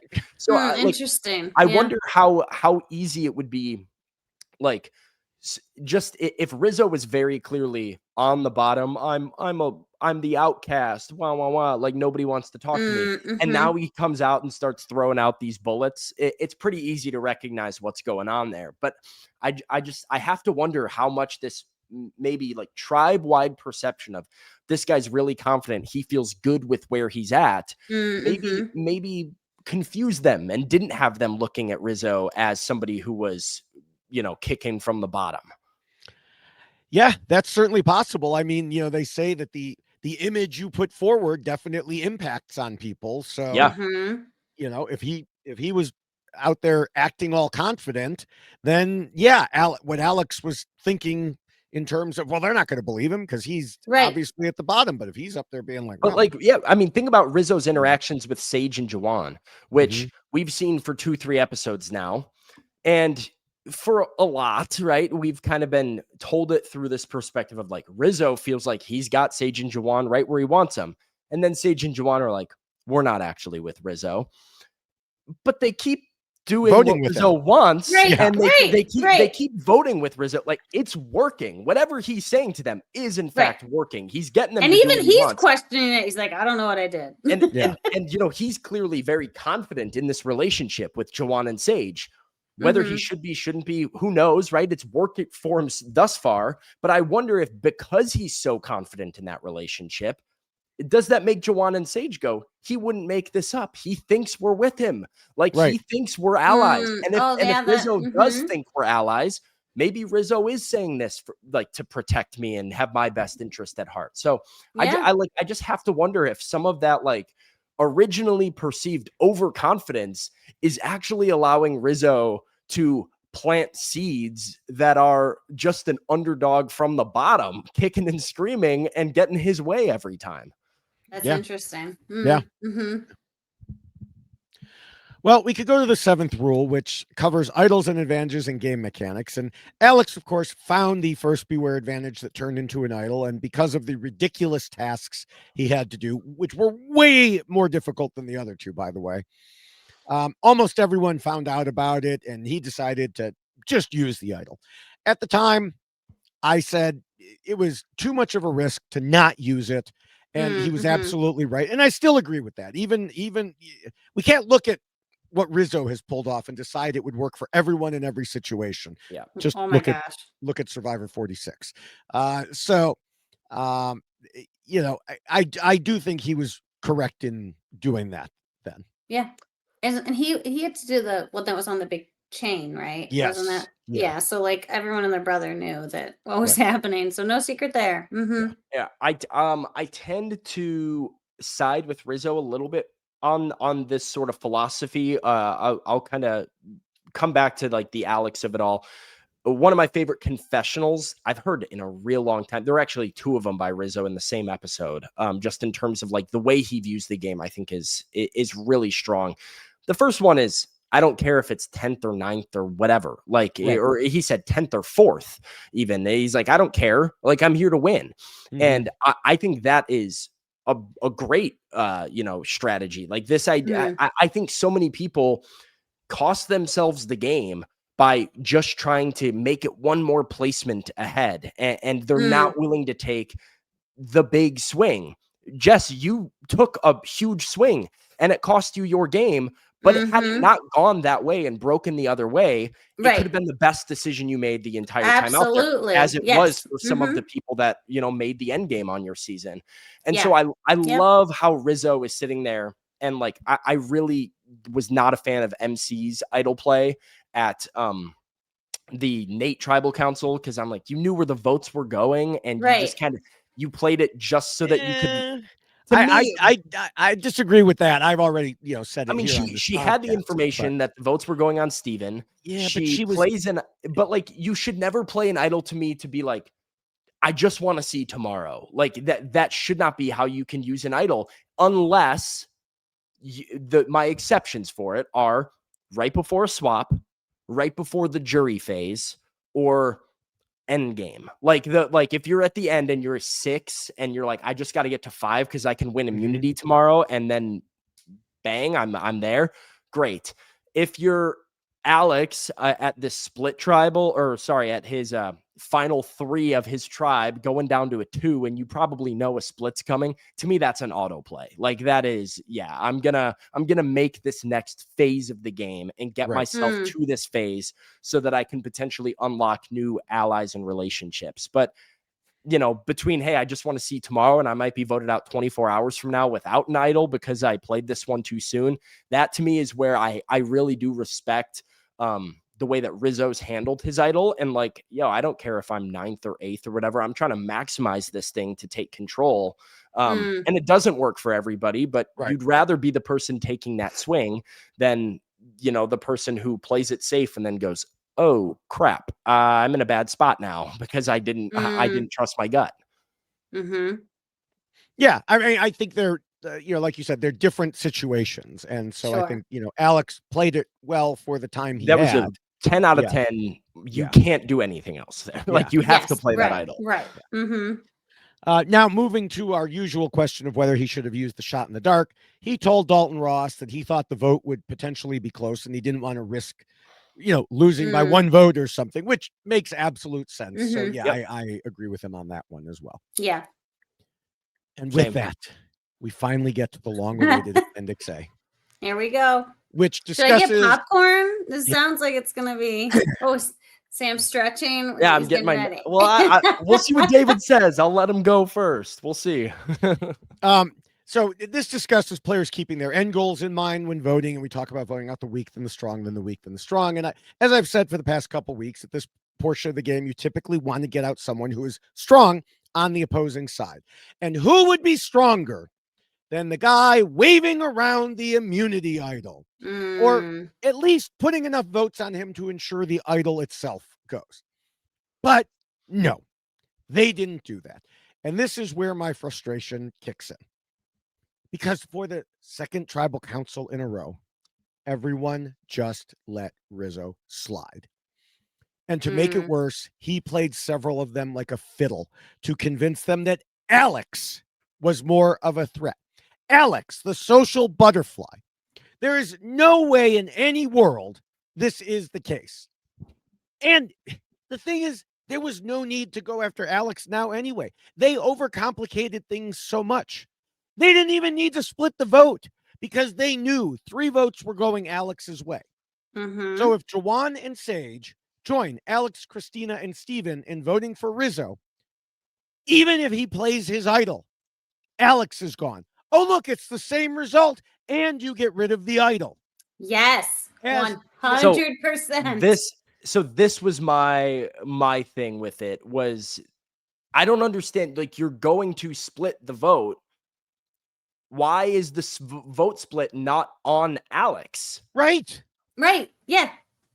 It doesn't make any sense. Like, I mean, it makes sense for Alex and Alex's allies why this isn't necessarily the plan, because they don't want Alex to go home. Right. But if you are Jawan and Sage in this spot, and you are in this middle group planning to potentially, or even Sophie Segretti, right? Like, you're planning to vote Alex out regardless. One group's votes are going to Rizzo. The other group's votes are going on Alex. If we split our votes between Rizzo and Alex, Rizzo has to play the idol. If he does, Alex goes. And then it's like we just voted Alex out, but now we don't have to worry about Rizzo's idol at all. Right. Or 2 birds with 1 stone. And see you later, Rizzo. We'll deal with the consequences of Alex being left in the game. Yeah. Yes. And very simple. Alex himself said it very well in talking to Dalton Ross. He said, we had the numbers. So to me, it did not make any sense where this is an opportunity. We're getting down to it where we're not going to be able to split votes. Why are we passing this up? They passed it up Mhm. on the MC vote. And now they passed it up with me, and it was not rational to me. And he told Mhm. Mike Bloom, I just didn't understand how we have an alliance of 7 people, basically everyone who was in on the Nate vote. We had said we would stick together. They turned on MC. And at this point, I'm thinking, well, if they didn't get Rizzo's idol out this time, surely they have the wherewithal to do it this time. Surely. And they didn't.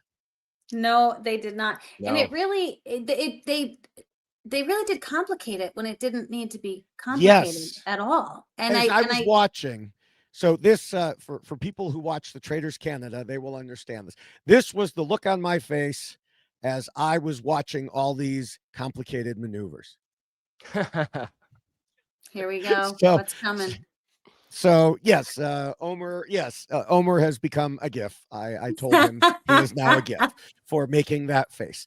I love it. Because, yeah, like you were saying, Jessica. Sorry, I interrupted you there, but yeah, No, it was just just too complicated. overcomplicated. Yeah, Yes, for no reason. And this again goes back to Alex even said that he knew who was voting for him. So everybody knew where the votes were, and everybody had the same idea in their head. We want Rizzo gone, or we want to flush the idol. Period. Done. So why do you need a different backup other than Alex? Because you already know that Alex is getting votes.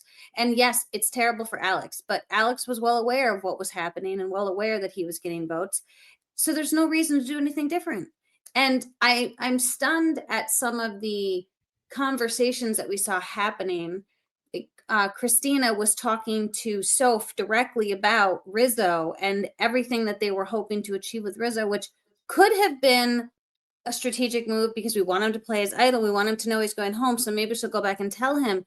But how did she not? She even said, I don't really know Soph that much. I haven't worked with her very much. But how do you not know that she is completely like Right over there, aligned with Savannah and Rizzo at that point? So was it a strategic move or was it just ignorance? I don't know where she's actually falling. It seemed very like people were blissfully unaware of what was happening, even though everybody was aware of what was happening. Well, and let me say this too.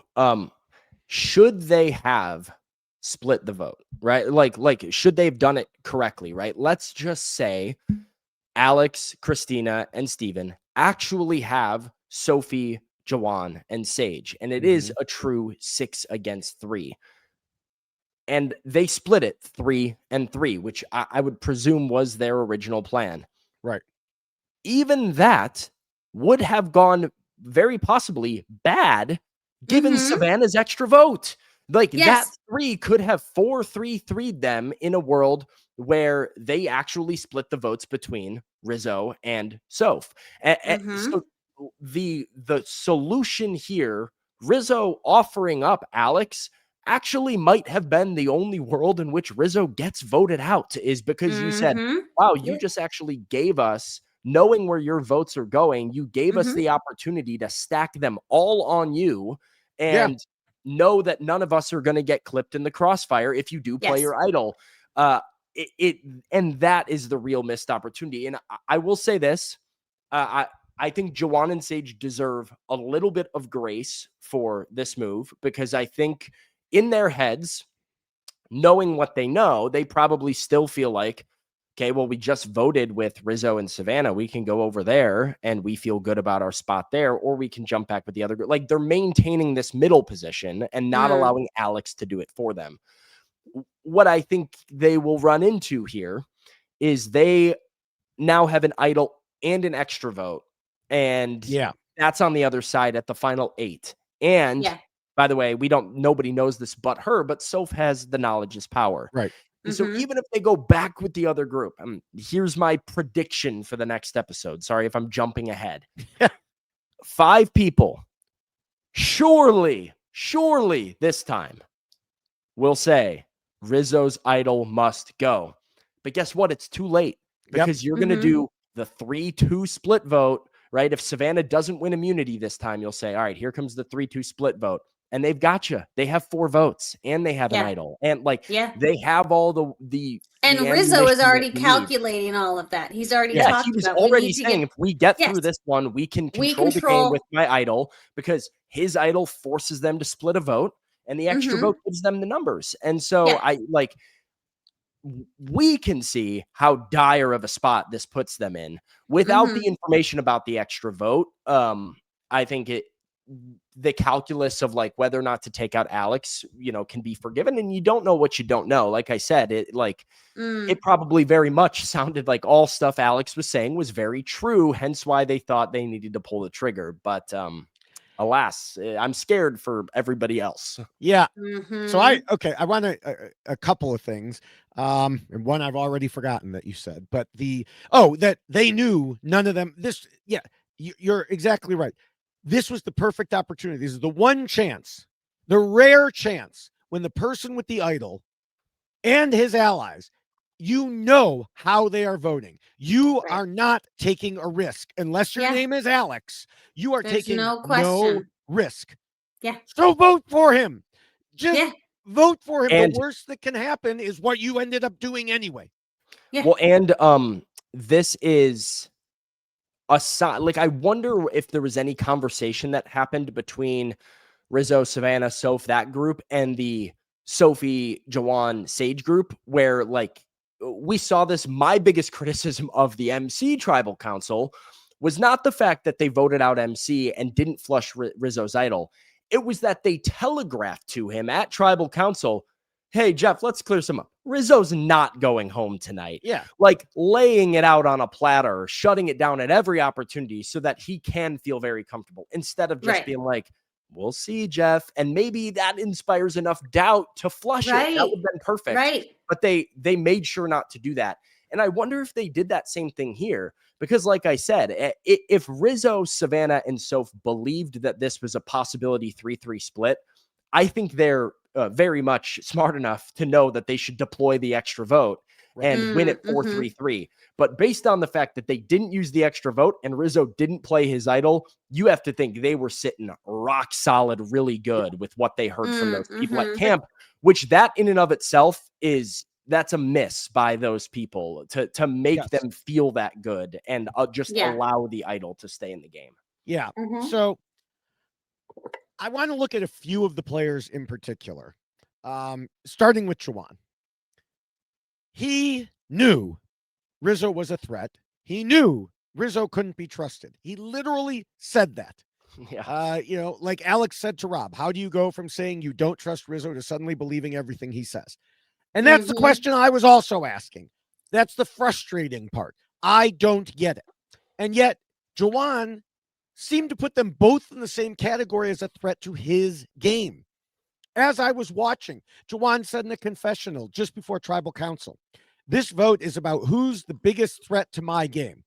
Alex causing so much chaos or Rizzo with his idol. And I'm sitting there yelling at my TV. Rizzo, obviously Rizzo. And then Jawan continued, they both need to go. Who needs to go first? And I'm yelling at my TV again.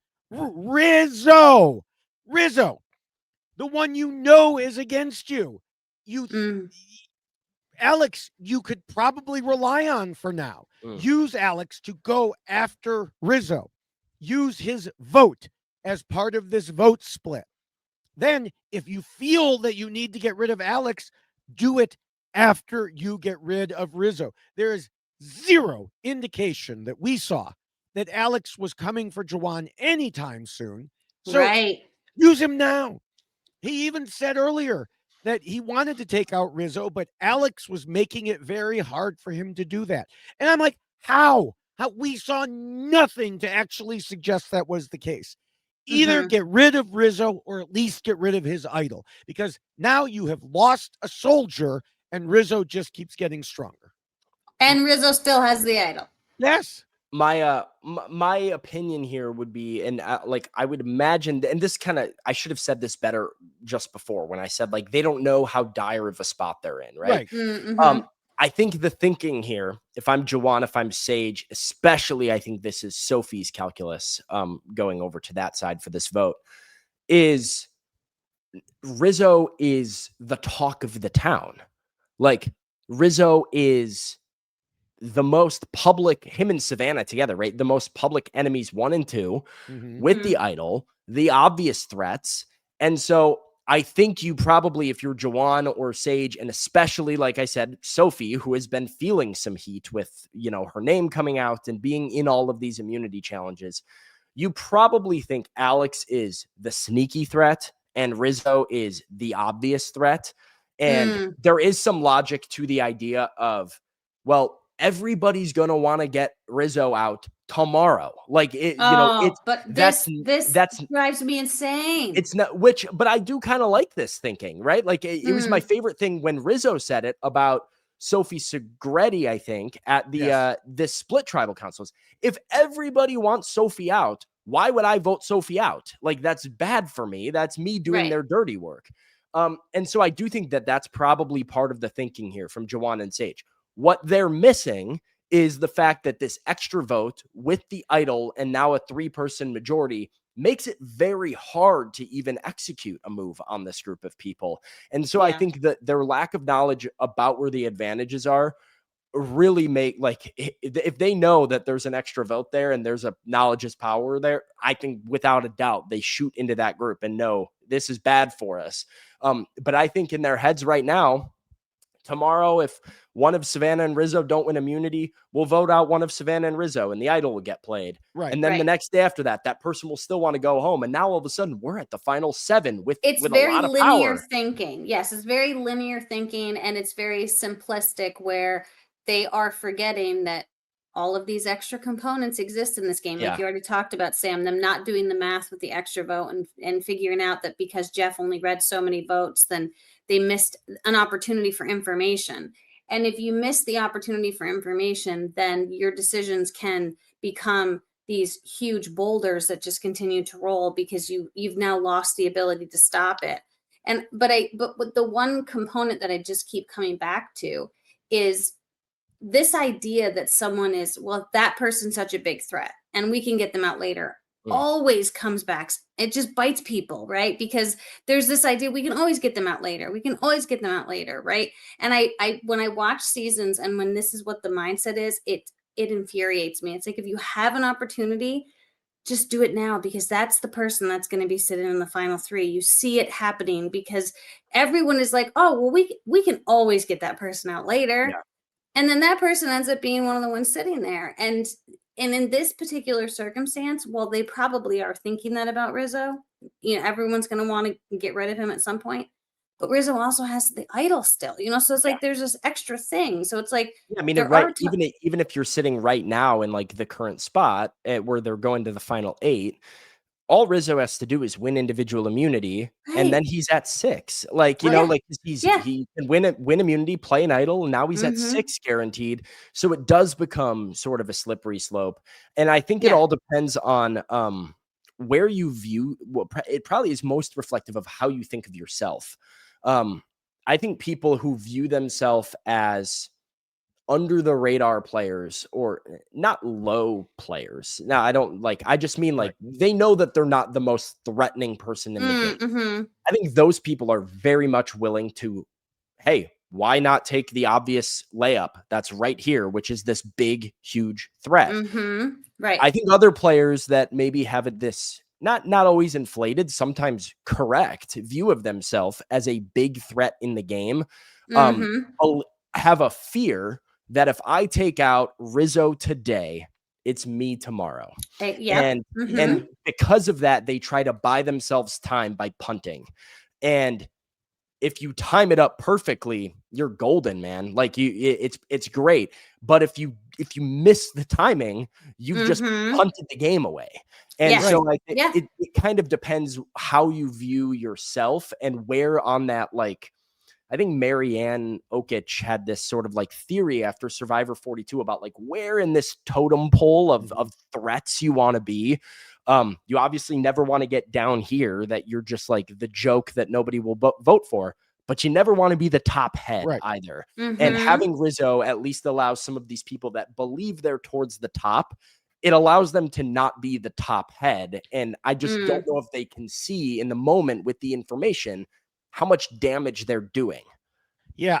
So to get to your point that you just mentioned, I mean, Sage and Jawan are really the decision makers here. I don't think either of them thinks of themselves as being one of those top of the totem I think pole Jawan players. does. I do think Jawan think does. so? Oh, Okay. Jawan absolutely Okay. does. Yeah. I mean, All right. he referred to himself in this episode as like he feels like the top dog. the or top something. dog. We're the top dogs. We're the kings. Yeah. All this stuff. Okay. Yeah. All right. mhm. Well, Feels then like a maybe you're right shark. there. Yeah.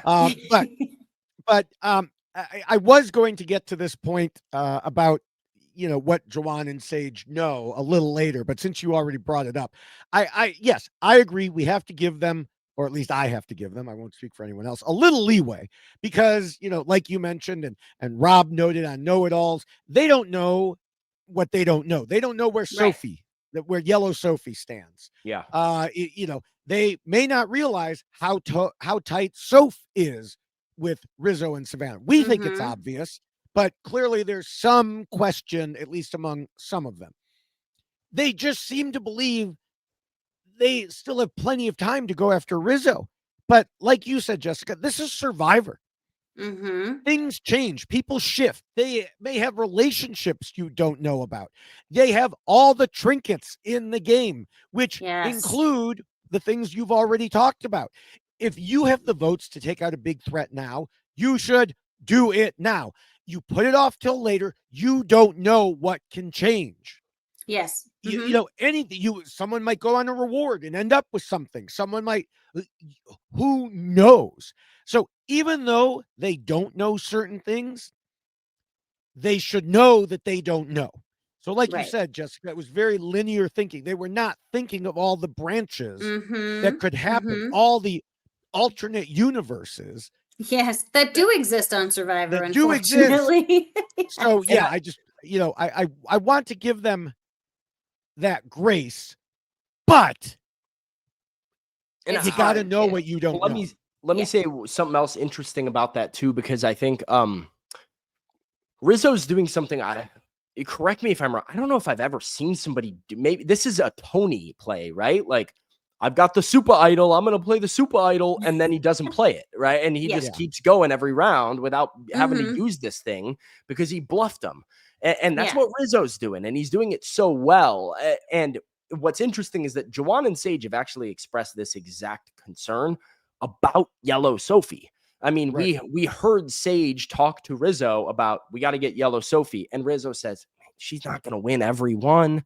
Yeah. Like she's gonna Mm. lose. Like right, come on, she's not gonna win 7 in a row. Like Yeah. she'll Right, lose right. eventually. And Sophie goes, or Sage rather goes like, well, I don't know, man. Like we got the shot. We might as well just like take her out right now. So like they're aware of that. I just think because something about it's so unconventional because it's an idol, because you assume surely this guy's going to get spooked and play it one of these times. Yeah. And he's unflappable so far. He's not Yeah. budging, which But is then, but they're interesting. also acknowledging that at the same time. They were like, Yeah, he's yeah, they cocky. are acknowledging he's not going to play gonna it. play his idol. So Yeah. okay, you know that he's being cocky. You're saying out loud to other people he's not going to play his idol. So who should we split the votes with? Soph. Like what? Yeah. Yeah. What are we doing? Like this is very obvious as to what the choice should be, and you're complicating it when it need not be complicated. Yeah. And Sam, Dr. Jeremy Faust, who was our guest a couple of weeks ago, he texted me with also the Tony comparison, just in the way Rizzo talks, and he, Mhm. and he so yeah, there's It's a brilliant move. Like it's a Yeah. brilliant move with the idol. If you can get even just 2 rounds of security, you bluff once, you auto play it the next round. If you can turn an idol into 2 rounds of automatic Right. safety, I mean, you really open up your game. And Rizzo has now turned it into 4 rounds of auto safety essentially because they refused to vote for him at 11. He bluffed him at 10. He bluffed him at 9. He can always play it at 8. Like you've turned one little thing that you found into granted, not an easy free pass, but a pass at least through this stage of the game. Exactly.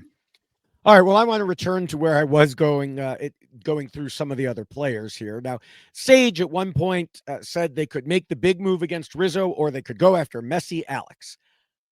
And just like I said about Jawan, it seems to me that the answer there was obvious. Messi or big threat. I mean, I can handle Messi. big Messi's threat is good, good. especially if you know it's messy. Right. Like, Right. messy can be a weapon if you know this person is messy. You just maybe don't put all your trust in a person you perceive to be messy, but they can stay in the game. Exactly. Like you said earlier, Sam, there's the obvious threat and there's the hidden threat. Well, if everyone believed Alex was messy, he's not a hidden threat.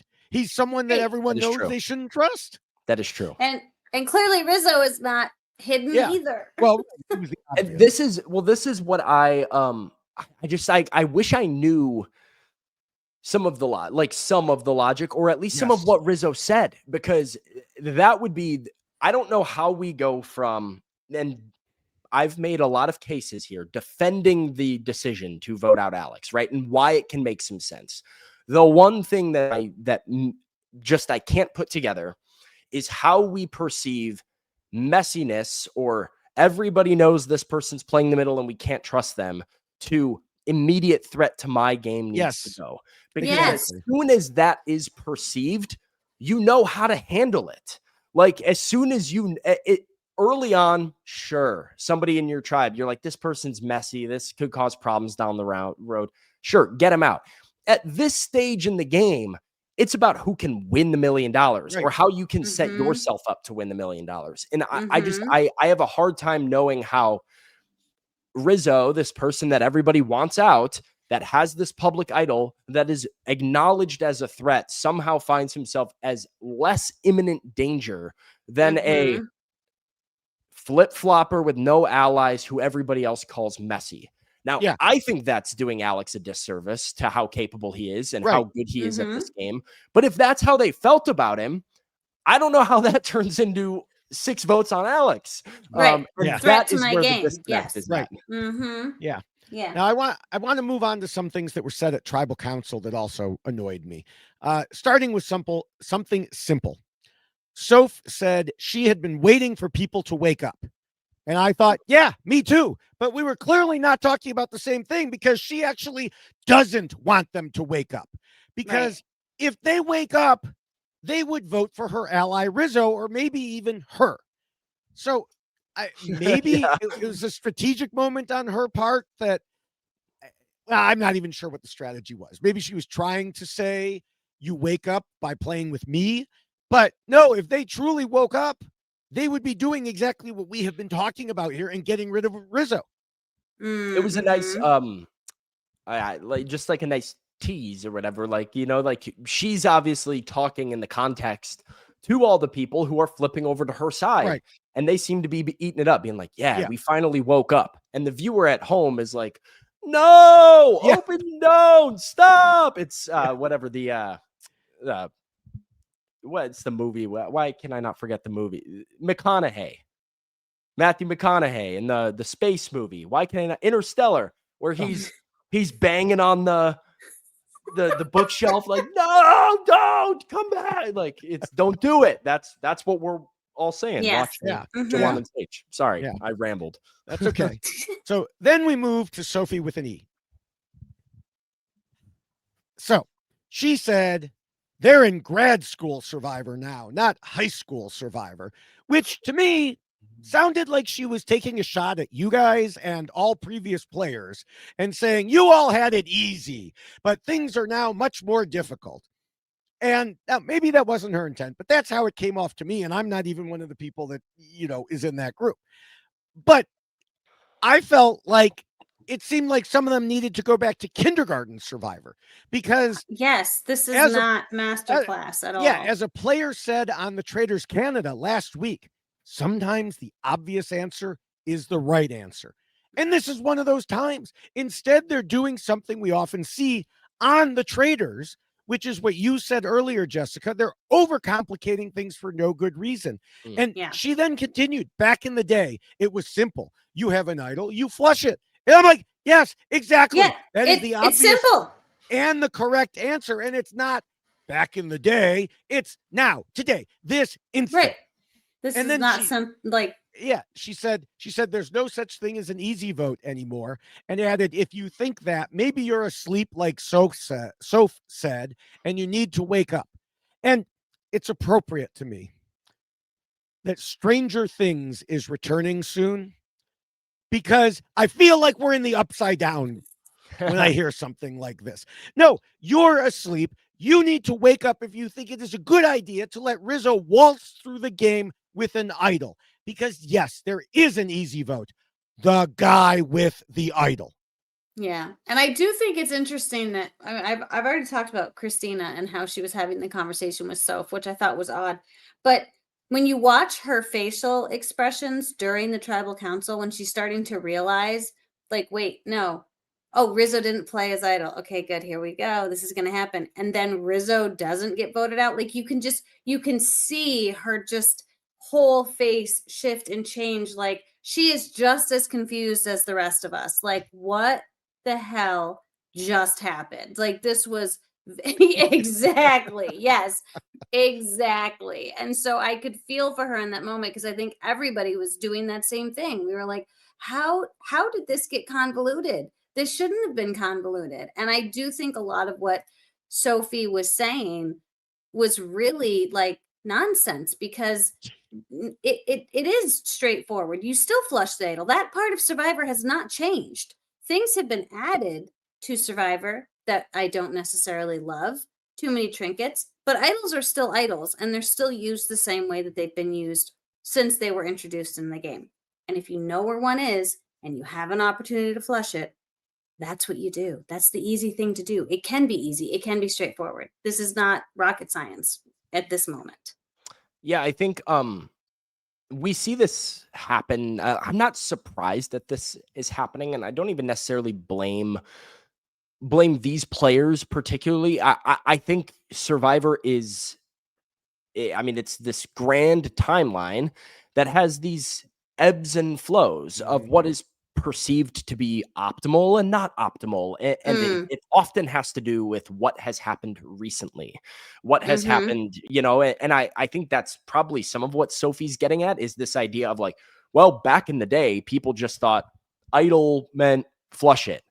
And we've seen over time, as we put new super fans on the show and people who are always kind of trying to find optimal strategy or metagame or do whatever it is, that we can overthink things. But just like, you would have somebody be like, the big strong guy is the big physical threat. And then enough big strong guys never win immunity challenges in a row where you start to acknowledge that those guys aren't really immunity threats anymore, until one of them wins the game again because they win 6 in a row. And then you're like, oh, we probably should have been worried about him at the merge. And then everybody makes a correction. And so I think this goes into what I was saying of like, they've just seen 46 and people go out with an idol in their pocket. They've seen 47 where we played all of our idols and idols were expiring and they weren't a huge factor in, like we didn't really have public idols be a factor in our season. And so I think there's this idea of not really worrying about the power that an idol can truly possess. And I can almost guarantee you that people on 51 who are now watching season 49 are not going to make the same mistake of letting an idol coast by. And so what you do with it, whether you're Rizzo or somebody who's trying to figure out what to do with Rizzo, you just kind of want to be on the right timeline for what's culturally accepted in Survivor at the right time. And some of that's, whatever. Hi, Cat. He's making a guest appearance. That's kind of what I find to be so true is, we'll ask ourselves like, well, why is this person not doing it this way? And it's often because it shifts, but you never really know which season it's going to shift, which season is going to be the one that all of a sudden all the big, strong physical people get together versus the one where they are all gone at the beginning of the merge. So, I mean, I agree with you completely.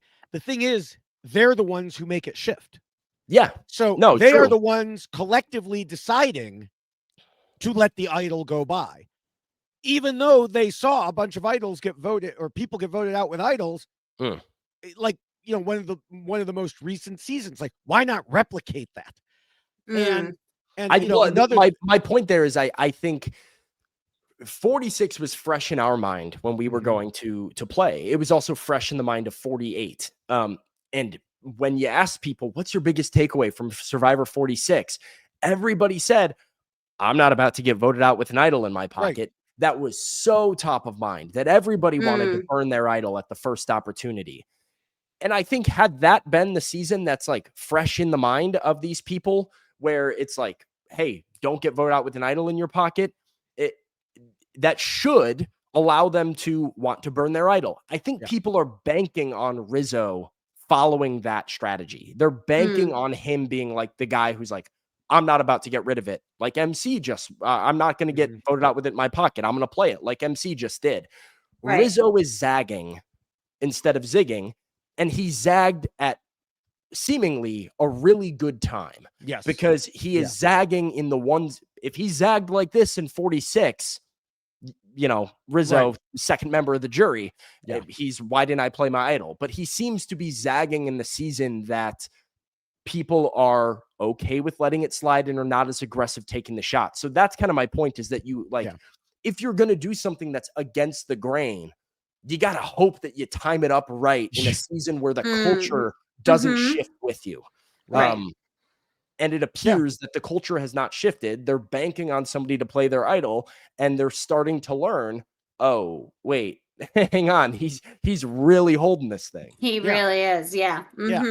You know, and one thing Sophie said, which I think also contributes to it, was that also, since they all know he has the idol, which is better, the devil you know or the one you don't? Yeah. So that tells me, even though we haven't seen a lot of discussion about it, there's clearly some worry that if they force him to flush it, someone else could end up with it. But my response to that is, so what? If your enemy has it now, right. The worst that could happen is your enemy has it again. I mean, Right. sure, you won't know for sure, and uncertainty is a bit more difficult, but how is that really different from just allowing him to keep it?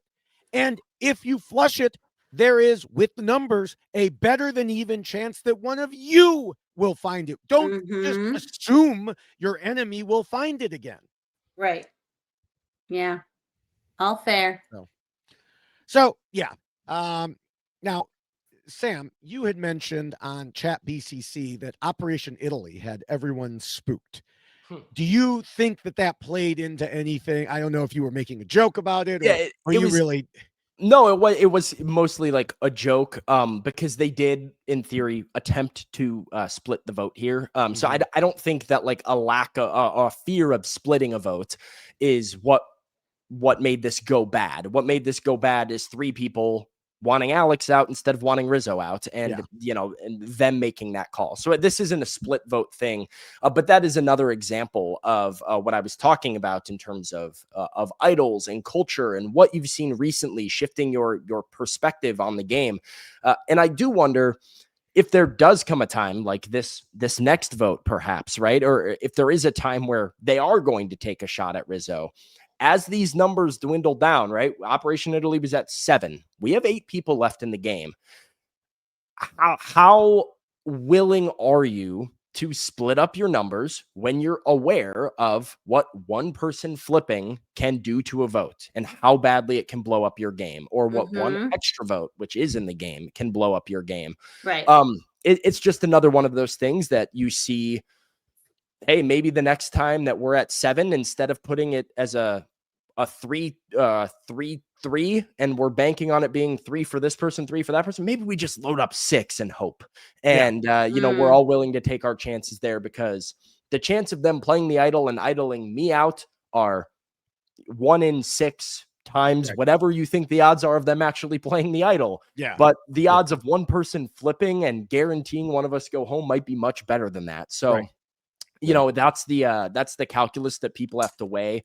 I don't think that played a factor in this vote necessarily, but it could here coming up, as far as why some of these split votes go bad. Is you're thinking about the last time somebody tried that went really badly for them. So the one person that I didn't necessarily talk about as much is Rizzo in Appendix A here. And I just want to say he did a great job of shifting the vote to Alex. He put in the work, but I can't give him all the credit because I have to give the others so much blame. They let him, he got into their heads, but they let him in. They opened the door. He was banging on it. He was like, let me in, let me in. And they opened it, and they believed him when they shouldn't have. Yeah. Yeah, he did a great job really figuring out what was going to make someone listen and presenting it to them in a way that would require them to think about it. Because as Sam, you did mention, there was an air of truth there. And then the reaction by Alex was nothing that made them feel better. It made them question even further what they should do with this information and who they should believe. But still, Rizzo did excellent in what he needed to do, but he also had a very captivated audience, if you will, and they listened to what he was saying and what he was selling them. And unfortunately, they shouldn't have listened because the answer, they already had the answer. They knew what they needed to do. They didn't need any help. They didn't need to go to the back and look for the answer. You know, when you cheat in those textbooks, sometimes it actually tell you what the answer is.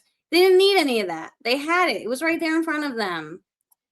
Here, so the thing that I'll say that I think I just think needs to be stated more in Survivor dialogue, like when we have some of this discussion. Every move that's made by any player in Survivor, blindside, whatever, this, that, requires two parties. Like it requires somebody to be the catalyst to make a move happen. But a move doesn't happen if every player plays optimally for themselves. Nobody would go home. And so I don't think you can sit here and be like, well, Rizzo didn't do anything. Jawan and Sage blew it. They're so dumb. They just let him go. Like Rizzo did stuff to make this happen. Yes. You know, he's been doing stuff to make this happen. And if you ever sit there and look and are just like, even Survivor 48, right? You might be banging on the TV screen being like, nobody's making a move against the Clear Power Alliance. Well, that Clear Power Alliance is also putting in work to make sure nobody flips. So they're doing stuff. And then on the other end, right? Like Rizzo's move doesn't work if these people don't let it work, right? Like there has to be a mistake made. He can't steamroll and bulldoze and do it all on himself. And those people didn't just completely fumble it. They're still trying to do what's optimal for them and their chances of winning the game. And Rizzo pressed the right buttons to make them believe that included keeping him around. So we need to say that it, like there's one person on both sides of every move. And so how much blame versus like credit you want to give every single time a move happens is your prerogative, but both of those things exist. Right. Yes. And I think we made it through Appendix A. And I don't think you disagreed with me really. And no. You know, but it was a little tame. It was a little tame. I did want to like my whole thing was I did want to point out some of the logic that almost guaranteed, I would say, probably existed for the Sage and Jawan, and where I think it looks really bad to a viewer is the fact that they don't know where the advantages are, and so they don't realize what they just handed Savannah and Rizzo. And if they did, they probably make a different choice. Right. Yeah. Right. And to get to the point that you just said, you know, credit versus blame. Yes, like I said, Rizzo deserves credit. The part that had me so frustrated in this episode was Sage and Jawan knew the right answer and they still didn't do it. And so that's the part that has me frustrated. And yes, they probably didn't do it because they thought they could get him next time. We'll get him next time. Don't try maybe to they will. Maybe they will. I mean, it's possible, but I don't think so. And so, you know, just don't try to predict next time. You have them in your sights. Get them now. We don't have to do predictions. Is that what you just said? Oh, no, we will. But first, we still have Appendix B because it discusses the jury phase. And, well, I really should have started it a couple weeks ago, but I forgot.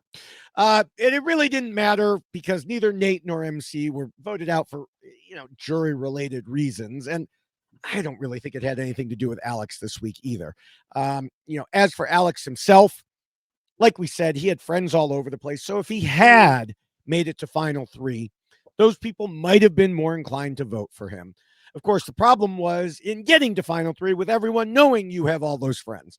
And again, I don't think anyone was projecting ahead all the way to the end game with him, but it was kind of like an issue that overlapped with those that we already discussed. Yeah, I don't think anyone was projecting too far ahead. No, I don't think so. All right. Well, with that, it is about time to wrap things up. So, Sam, what are your final thoughts on Alex? I enjoyed Alex. I think I wish we didn't get to see a ton of. I would say Alex the person. I think he sort of defaulted into this narrator role, if you will, of a lot of what happened at Old Kelly amid the disaster, and a lot of what happened at Rewards, and setting the stage for this merge tribe. I think he was. I think his political background was very much present in his game. He was a good schmoozer, a good ego stroker. He had a great social game and was very flexible to everything that was thrown at him. And he did not have the easiest of rides, from a disaster tribe to his number one being medically evacuated to being on the powerless side of a split tribal council as another one of his allies is voted out of the game. Alex was continually having to roll with the punches and trying to play this middleman role. He came in wanting to be the glue guy, but he found himself in a sticky situation when he didn't have a team to piece together. Big fan of Alex, really enjoyed his game, super capable, competent player. Wrong place at the wrong time in Rizzo's crosshairs there. He did say that Survivor is identical to the world of politics. And that is a very fair point, because a lot of times politics just don't make sense, right? And things happen that cause us to question, what are people thinking in this very moment? But I think what happened to Alex is he really did find himself in the crosshairs of Rizzo.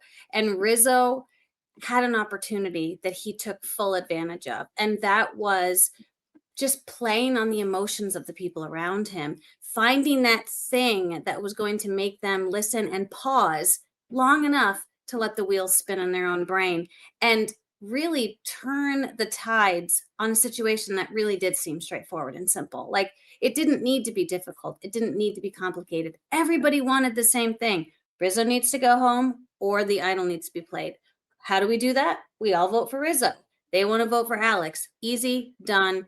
No work need be added to that mix. However, Rizzo just kept adding more ingredients and really just made it much more difficult for everyone around them to see the clear path. So great for Rizzo, bad for Alex. And I do think that Alex really was taking this game from a position that we often credit, and we say, good job, because he was making the connections he needed. He was making the relationships that were necessary. He was willing to turn on his allies when he needed to, because he realized he was on that tribe that had to keep going back to tribal council. So I have to vote out the people I want to play with, but I'm going to make them feel so comfortable that I don't become the target and they go home and I don't. And so he really was playing a game that we want people to play when they play Survivor. They don't get too emotional. They play the middle. They figure out how to become friends with everyone. But unfortunately, as you said, Sam, he lost all of those people he needed to be the glue that he wanted to be once the merge happened, and once he found himself with this new mix of people. And he was waiting too long for his moment. And Rizzo saw the moment and pounced on it. Rizzo knew that his time was up, and he took advantage of the situation. Alex was waiting for his moment, but he didn't realize that that moment was now. And so, unfortunately for Alex, he really did find himself in a very, very tough spot that should have been easily seen, as Alex indicated in his exit press. How did not everyone see what was actually happening? But just like politics, sometimes you wonder, how do people not see what is actually happening? But people tend to believe what they want to believe if they believe it is in their own best interest at that time, in that moment. And they often become so involved in themselves that they lose sight of the bigger picture. And so, unfortunately, Rizzo just really captivated this time, this opportunity, and Alex fell prey to that opportunity that Rizzo took. Yeah. Well, as you've heard, the actions of several players in this episode and speeches of others really frustrated me. Rizzo did a great job of convincing people that somehow he and his idol were less of a threat than Alex, the social butterfly. Of course, Alex doesn't get away without some of the blame. He knew he was being extremely friendly with people on all sides. He knew he made a few comments that, while mostly harmless, could be enhanced into things that sounded dangerous to other players. And as has been discussed, when confronted with this, he didn't really do a great job of rebutting it. And while he decided he'd settle down with one group now, it was too little too late because the image of him being, quote, messy and playing both sides was already out there. Despite all of this, we should either have been talking about why Rizzo lost this week or still discussing why Alex lost, but with the side of Rizzo having played his idol, so a minority vote would have been what took him out. Alex was and seems perhaps to still be dumbfounded by the fact that almost everyone went along with what Rizzo said. The logic didn't make sense to him or me or many other viewers. And as I mentioned, in a scene near the end of the episode, Alex wondered, who are Jawan and Sage going to believe? Are they going to believe me or are they going to believe Rizzo, someone who's desperate and at the bottom and scrambling to get to the top?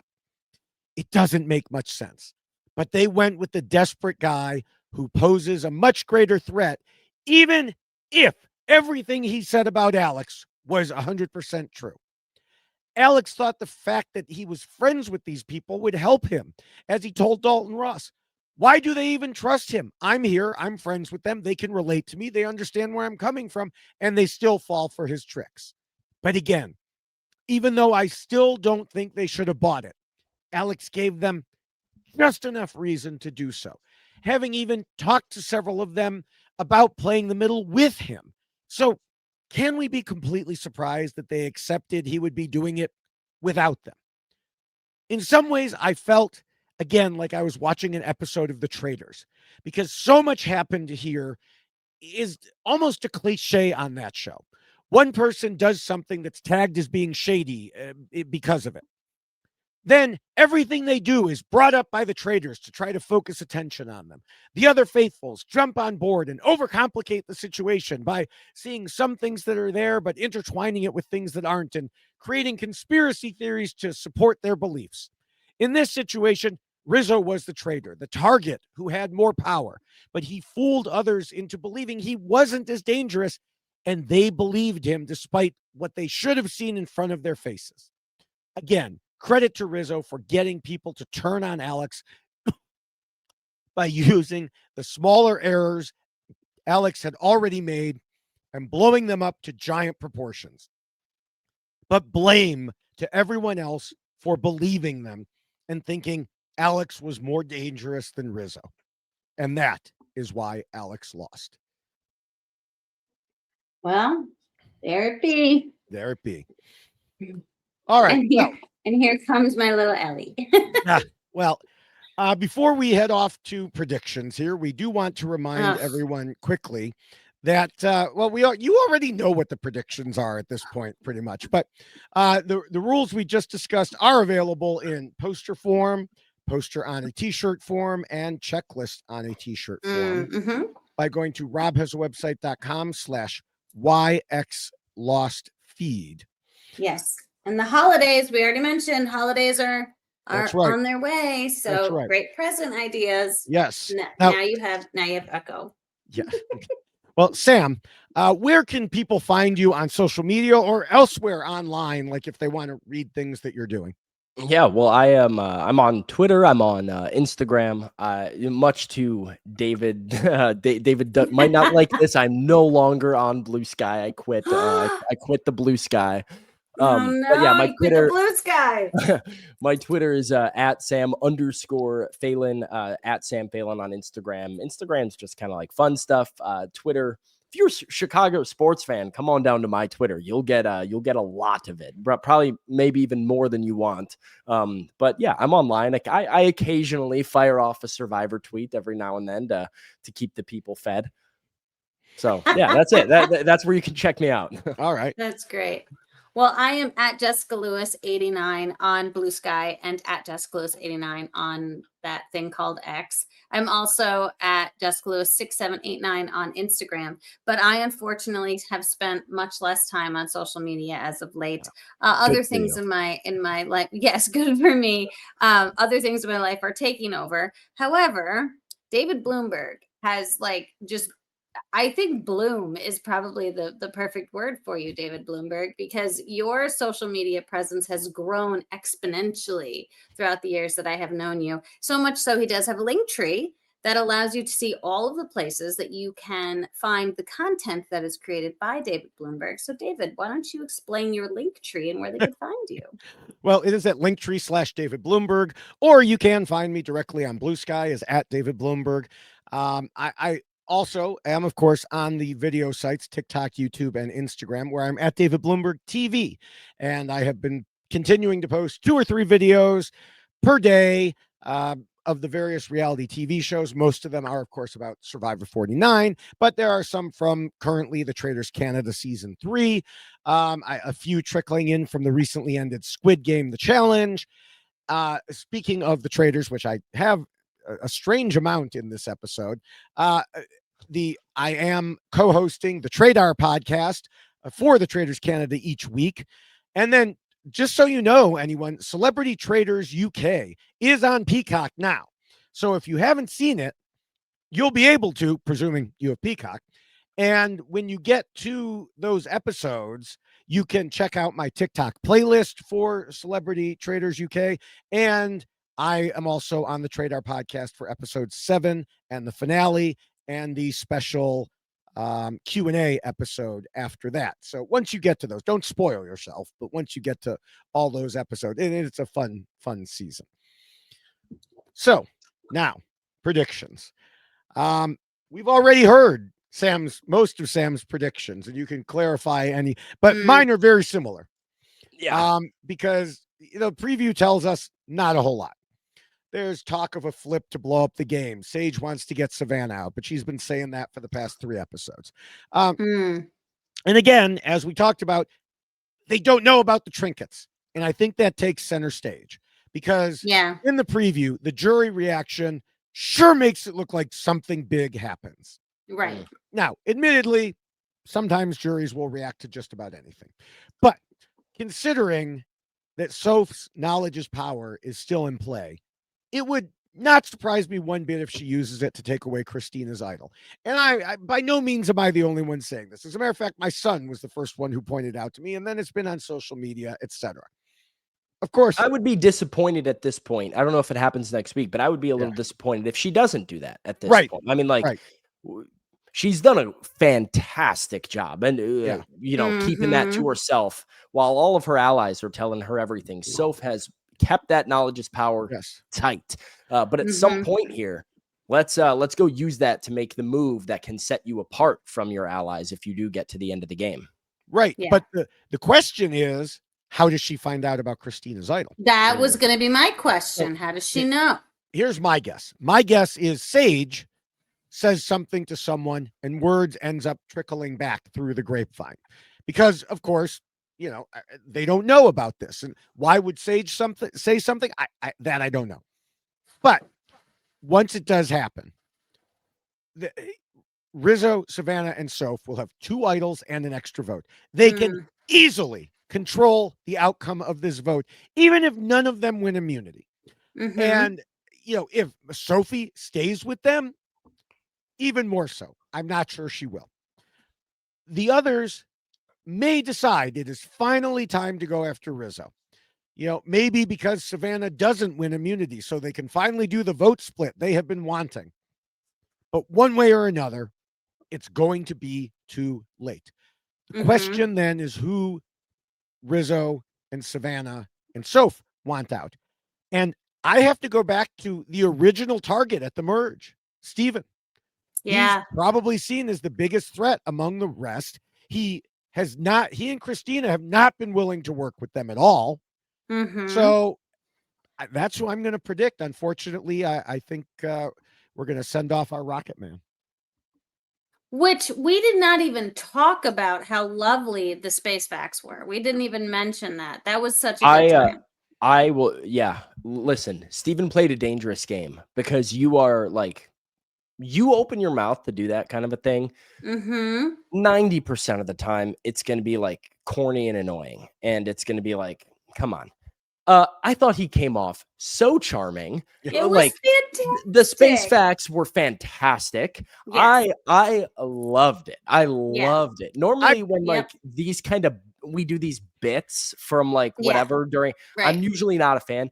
I thought this was excellent. And I'm a big fan of Steven. My daughter great. actually, my daughter said while we were watching, because it continued, and she's like, "Can we go back to Space Facts? That was the most I've enjoyed Survivor in a really long time." So It genuinely was like, it I was mean, so the nice. people next to him were like, "Dude, thanks, that was awesome." And Jeff even seemed a little bit bothered by the fact that he had to like be like, "Oh, Sage is out. Sorry, Steven, we got to interrupt you for a minute." Yeah. But Yeah. genuinely, thank you for that. It was great It was stuff. great. It I was so still good. question the whole all the planets can fit between the Earth and Moon. And I do think not- that's the point. I do not What a see fact. how can the gas giants fit in there. I don't Steven see did it. this is another just like, hey, Steven, get your flowers, because when you're asked to give a fact about something that you know so much more about than everybody else, there is like a 98% chance that you sound pretentious as hell and like the worst. And everybody's just like, "Oh, okay, Mr. Space Guy, you know so much about space." And he picked a fact that I thought was like so elementary and yet so fascinating at the same Right. time. You were like, "Wait, is that true? How Everybody, is like that true?" 7-year-olds watching Survivor, they know about the planets and the moon. They understood what he was saying. I thought it was just excellent taste by Steven. Great job. Someone needs to do this math because I want to know. Well, he I'm apparently very has. curious. Yeah, Well, clearly. it's I incredible trust because him. wouldn't it be funny if he was just making it up? Yeah. Like, this will sound awesome. That Like, would he be just great. throw this out into the universe. Yeah. I unfortunately have to agree with you because I do think that the options are so limited at this point. There is a possibility that you do have the Sage and Juwan like wanting to continue to work with Savannah and Rizzo. And so they've kind of bought into this. We're going to be in control. So if Rizzo and Savannah allow them to continue to think that they're in control and they're running the show and they're making the decisions, then I do think that there's a very strong likelihood that we could see a Steven go, because I don't think Christina is going to be on that same like place as far as concerns moving forward. But I am fascinated by this idea of Christina's idol being taken, because how does that information go back to? But she did tell someone, and that's like Survivor 101. Keep your mouth shut. Don't tell people. Nobody needs to know, especially when you know like knowledge is I mean, power, or something that maybe it's exists in this Steven. game. Maybe it's Steven that says something. I mean, Steven can tell. I mean, Sage and Juwan are like, they still have their little like Oh, that three-person maybe that's how thing. they're like convincing, like, listen, we got an option here. Steven, Yeah. Sage, and Juwan. Steven tells Juwan and Sage about the idol. But Yeah. Sage try to already read knows. Huh? Sage already Sage knows. knows. Oh, Sage already knows. Okay, so Yeah. then maybe it gets to Juwan, and then I mean, we know Juwan's been pretty loose-lipped throughout the game thus far with information. So that could be the Yeah. too, yeah. Juwan tells Rizzo, Rizzo tells Soph, and bada bing, bada boom. Yeah. Done. Yeah. So are you on the Steven page also, Sam? Yeah, I could really see it being Steven. I could see it being Juwan, maybe. I don't see Christina. I don't see Sage. I really don't even see it being Sophie Segretti, because to me, if you're going to make a loud statement, as Rizzo, Savannah, Soph presumably would in this scenario where they deploy an extra vote to take back control, Sophie Segretti seems the most willing to work with them of everybody. Yeah. She is the one person who has sort of declared herself over with this group. I don't know why she would particularly be the target. I could see a world where Juwan has been this driver of the last 3 votes now. Whether or not you view those votes to be like smart in hindsight, we will see. But I mean, he was a key cog in making the Nate decision. He was key to the MC decision. He was the swing decider in this Alex move. And based on Alex's exit press as well, David, I know Alex mentioned between Juwan and Sage, he personally viewed Juwan as the decision maker, the guy who was like directing that duo, and that Juwan was not afraid to sort of take a leader role of that, being like, let me go talk to Sage and figure out what we're going to do. Whereas Sage was a little bit more passive. So it is possible that Rizzo, Savannah, Soph decide Juwan has made a lot of decisions. We're ready for him to get up out of here, and that he is there. But I would, if I had to bet on it, I would probably bet on Steven. I think that's the most logical spot. Okay. All right. All right. Well, there we have it. So as we wrap up, which is one of the longest, if not the longest podcast episode. Go back. Did It's we- probably the did other we one that I surpass? did. Yeah. I want to encourage people to check out the RHAP patron program at robhasawebsite.com/patron. You get all access to all the special podcasts in case this hasn't filled you up enough. They're Right. put out just for patrons, plus Facebook groups and Discord. And of course, just supporting shows like ours and everything on the network. So again, that's robhasawebsite.com/patron. And of course, be sure to subscribe to all the RHAP Survivor podcasts by going to weknowsurvivor.com. Yes. And we would like to thank everyone at RHAP for all of the incredible work that you do, not only for the Why Blank Lost podcast, but all of the content that you did hear David speak of. Thank you to Scott and thank you to Jess for the incredible work that you do, the entire RHAP team. And also thank you to Will from America for the theme song that you did create for this particular podcast. It is quite catchy. It's on the audio version. And thank you to Sam for joining us, because Sam, as always, came with a lot of hot takes and some information I just learned about you peeking in the urn and counting those votes. Really fascinating stuff. Thank you so much. It's always great to have you join us because you really do bring such incredible insight. So we appreciate it so very much. Yeah. See, this is why saying you're a reporter is dangerous, because Exactly. Well, Apparently, next yes. next time I'll make sure I don't tell anybody that I did in fact do a 2.5-hour podcast. Yes. They'll know that I can talk. yeah. That's right. That's right. Very threatening. Very threatening. Yes, thank you, Sam, also Mhm. from me. And thank you, of course, Jessica. And next week, due to Thanksgiving, we wanted to let you know we will be a couple days later than usual. I would Mhm. say look for the podcast probably early Monday morning. So, Sam, I don't know if you have any final words of goodbye, or else we will head on out of here. That's all for me. Ciao. All right. All right. Thanks. Ciao. Nice. All right. Goodbye, everyone. Bye.